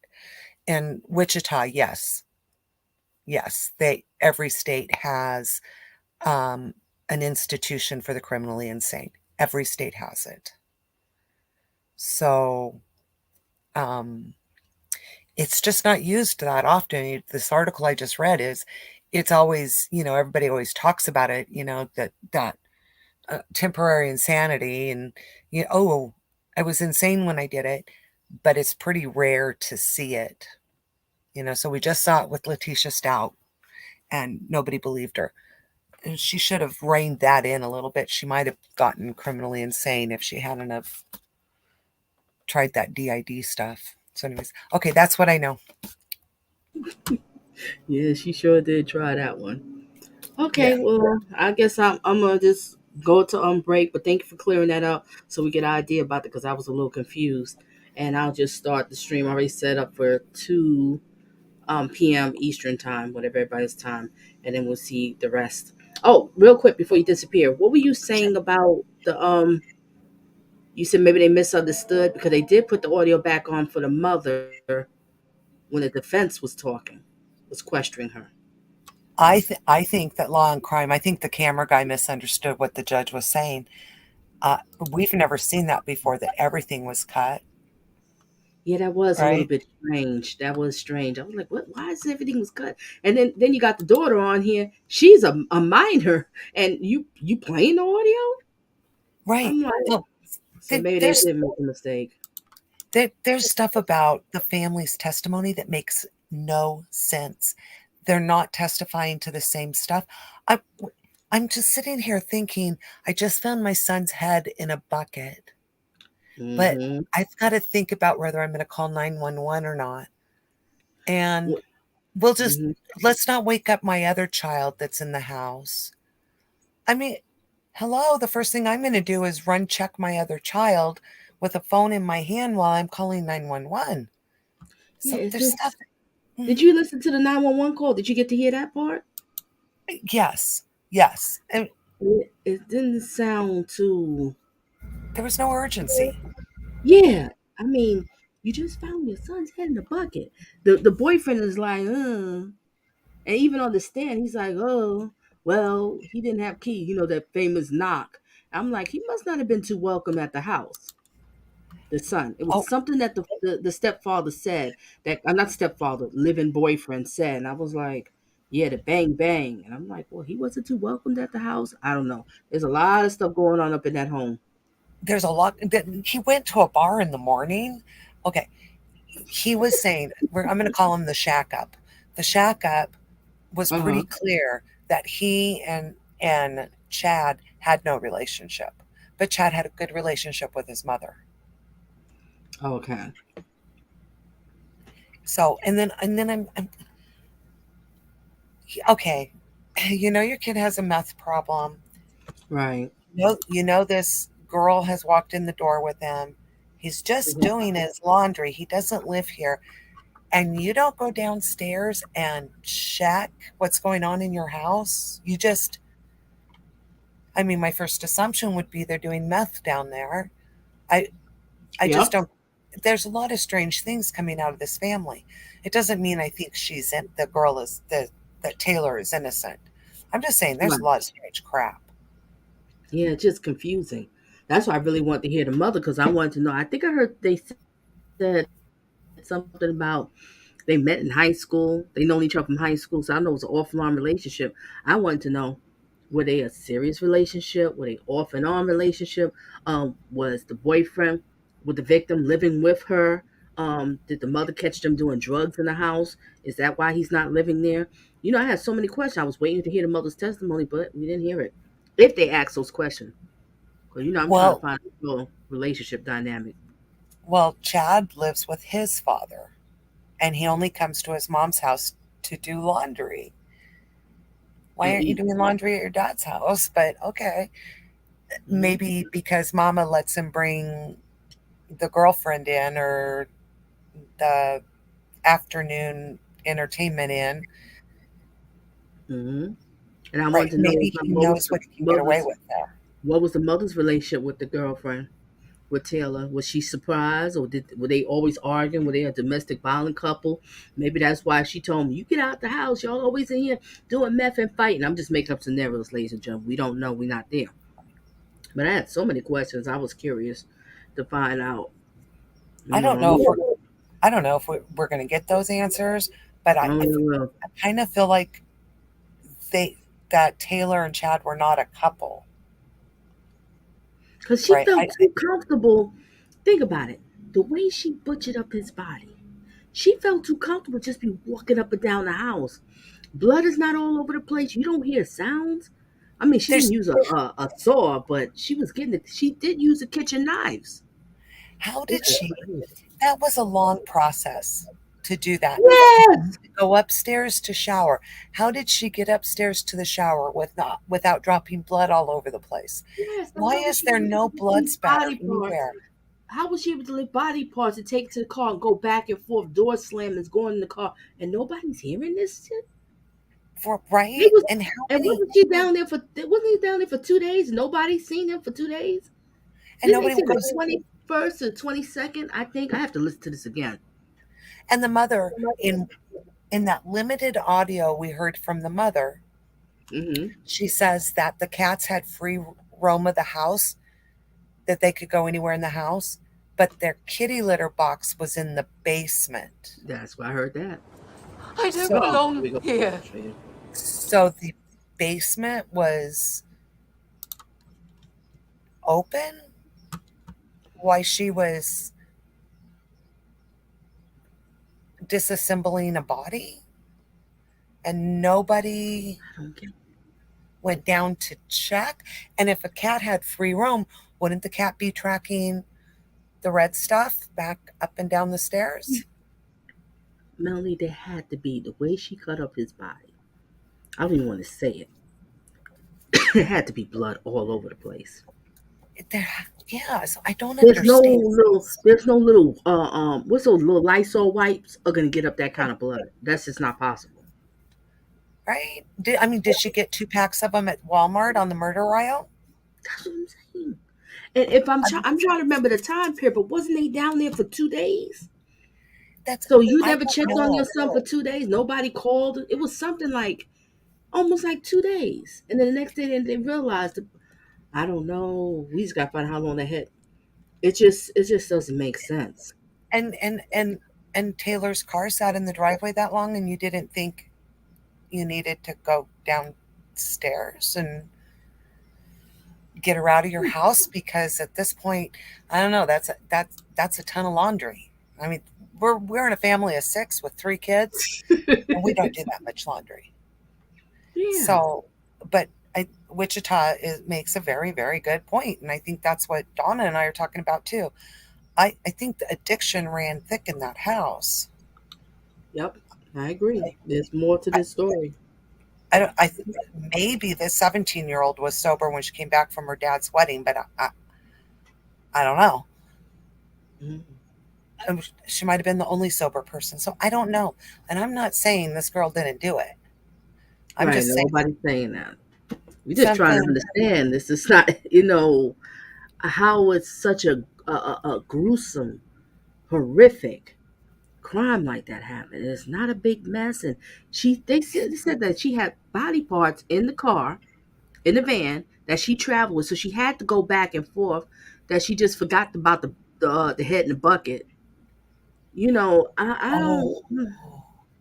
Yeah. Was that? I got to. Don't tell me anymore because I want to hear it in evidence. I want to hear what the jury hears. Okay. No problem, girl. No problem. But I did when listening to the Shack Up. I did. I watched so much true crime. I did have thoughts. I could imagine a scenario that he was participating in whatever eroticness was going on in the basement, and that maybe he didn't really leave for 6 hours to go get his drink on, and maybe he was in the basement participating. But I don't know that. You I never mean, know. he was just Well, I mean, not credible. yeah, it was just weird with him on the stand.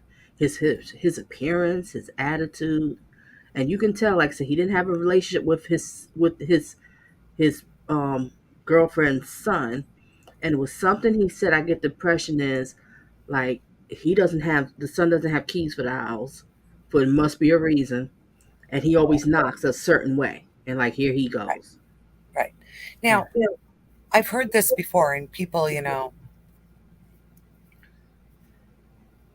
okay, they were okay. So this Long Island guy, this Rex dude, the serial killer, and oh my gosh, the red flags, because he told the guy working in the yard to not let himself into the house to use the restroom.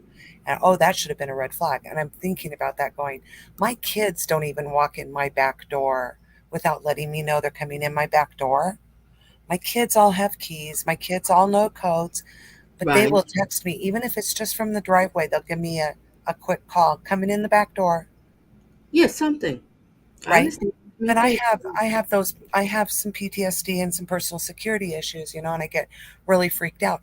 I don't walk into my parents' house without announcing myself. I have a key. I have the code to the door. If I call and the line is busy, I get to the door and I knock on the door. I don't just walk in. So for me, that's not really a red flag. But I kind of wonder what, a quick text and then a walk in would be normal. So, anyways, those are my thoughts. Again, for free play, I'm not saying she didn't do it. Yeah, I'm nobody. just saying something's funky here. Yeah, something just doesn't really add up too much. You think maybe on the other station they might have her audio on the stand? Maybe just Law and Crime wasn't able to pick it up because they accidentally. Oh, I'm gonna look on the other one and see if I can find it because I want to hear when she was on the stand. no, I opened another tab and went looking for it. You know how I am. Oh, okay. So And no. nobody else had the stream either, and everybody was saying the same thing.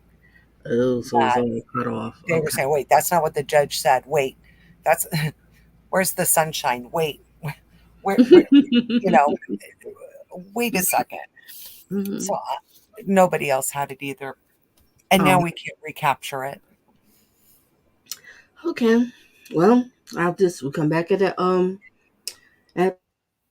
the two. Let me make myself a quick sandwich and finish this report here. So we'll be back at two and see the 2 rest of Eastern. this one. Very Yeah, interesting. 2 Two Eastern. Eastern. 2 Eastern, ladies and gentlemen. Already set up the stream for the next one. Let me put the link in case anybody's here, just in case you can't find it. So I know YouTube don't put things out sometimes. Okay. Let me put it here. Here is the link for part 2 of day 1. Yeah, I think it's better for me to do it that way instead of just keeping it open. All right, and thank you for the closing. That was perfect. You gave us clarity. So we're going to find out some more what's happening next. Mm-hmm. Yeah, I think, and to be really clear with everybody again, my criticism of the state is they're dropping the ball. And I Oh, want you to, Melanie, I want, don't cut off. Stay there when I cut this off. Okay. okay, I will. Finish your last one. Okay. Finish I your want last this, one. I want a good, clean conviction. I want her in a mental hospital if she's mentally ill, but I want a good, clean conviction that can't be overturned on appeal. And so far, the state's just not doing it. So, okay. All right. There you go, guys. All right. Stay tuned for 2 p.m. Eastern of part 2 of day 1 of this lunatic. Oh my gosh, this woman is deranged. All right, bye. Bye, guys.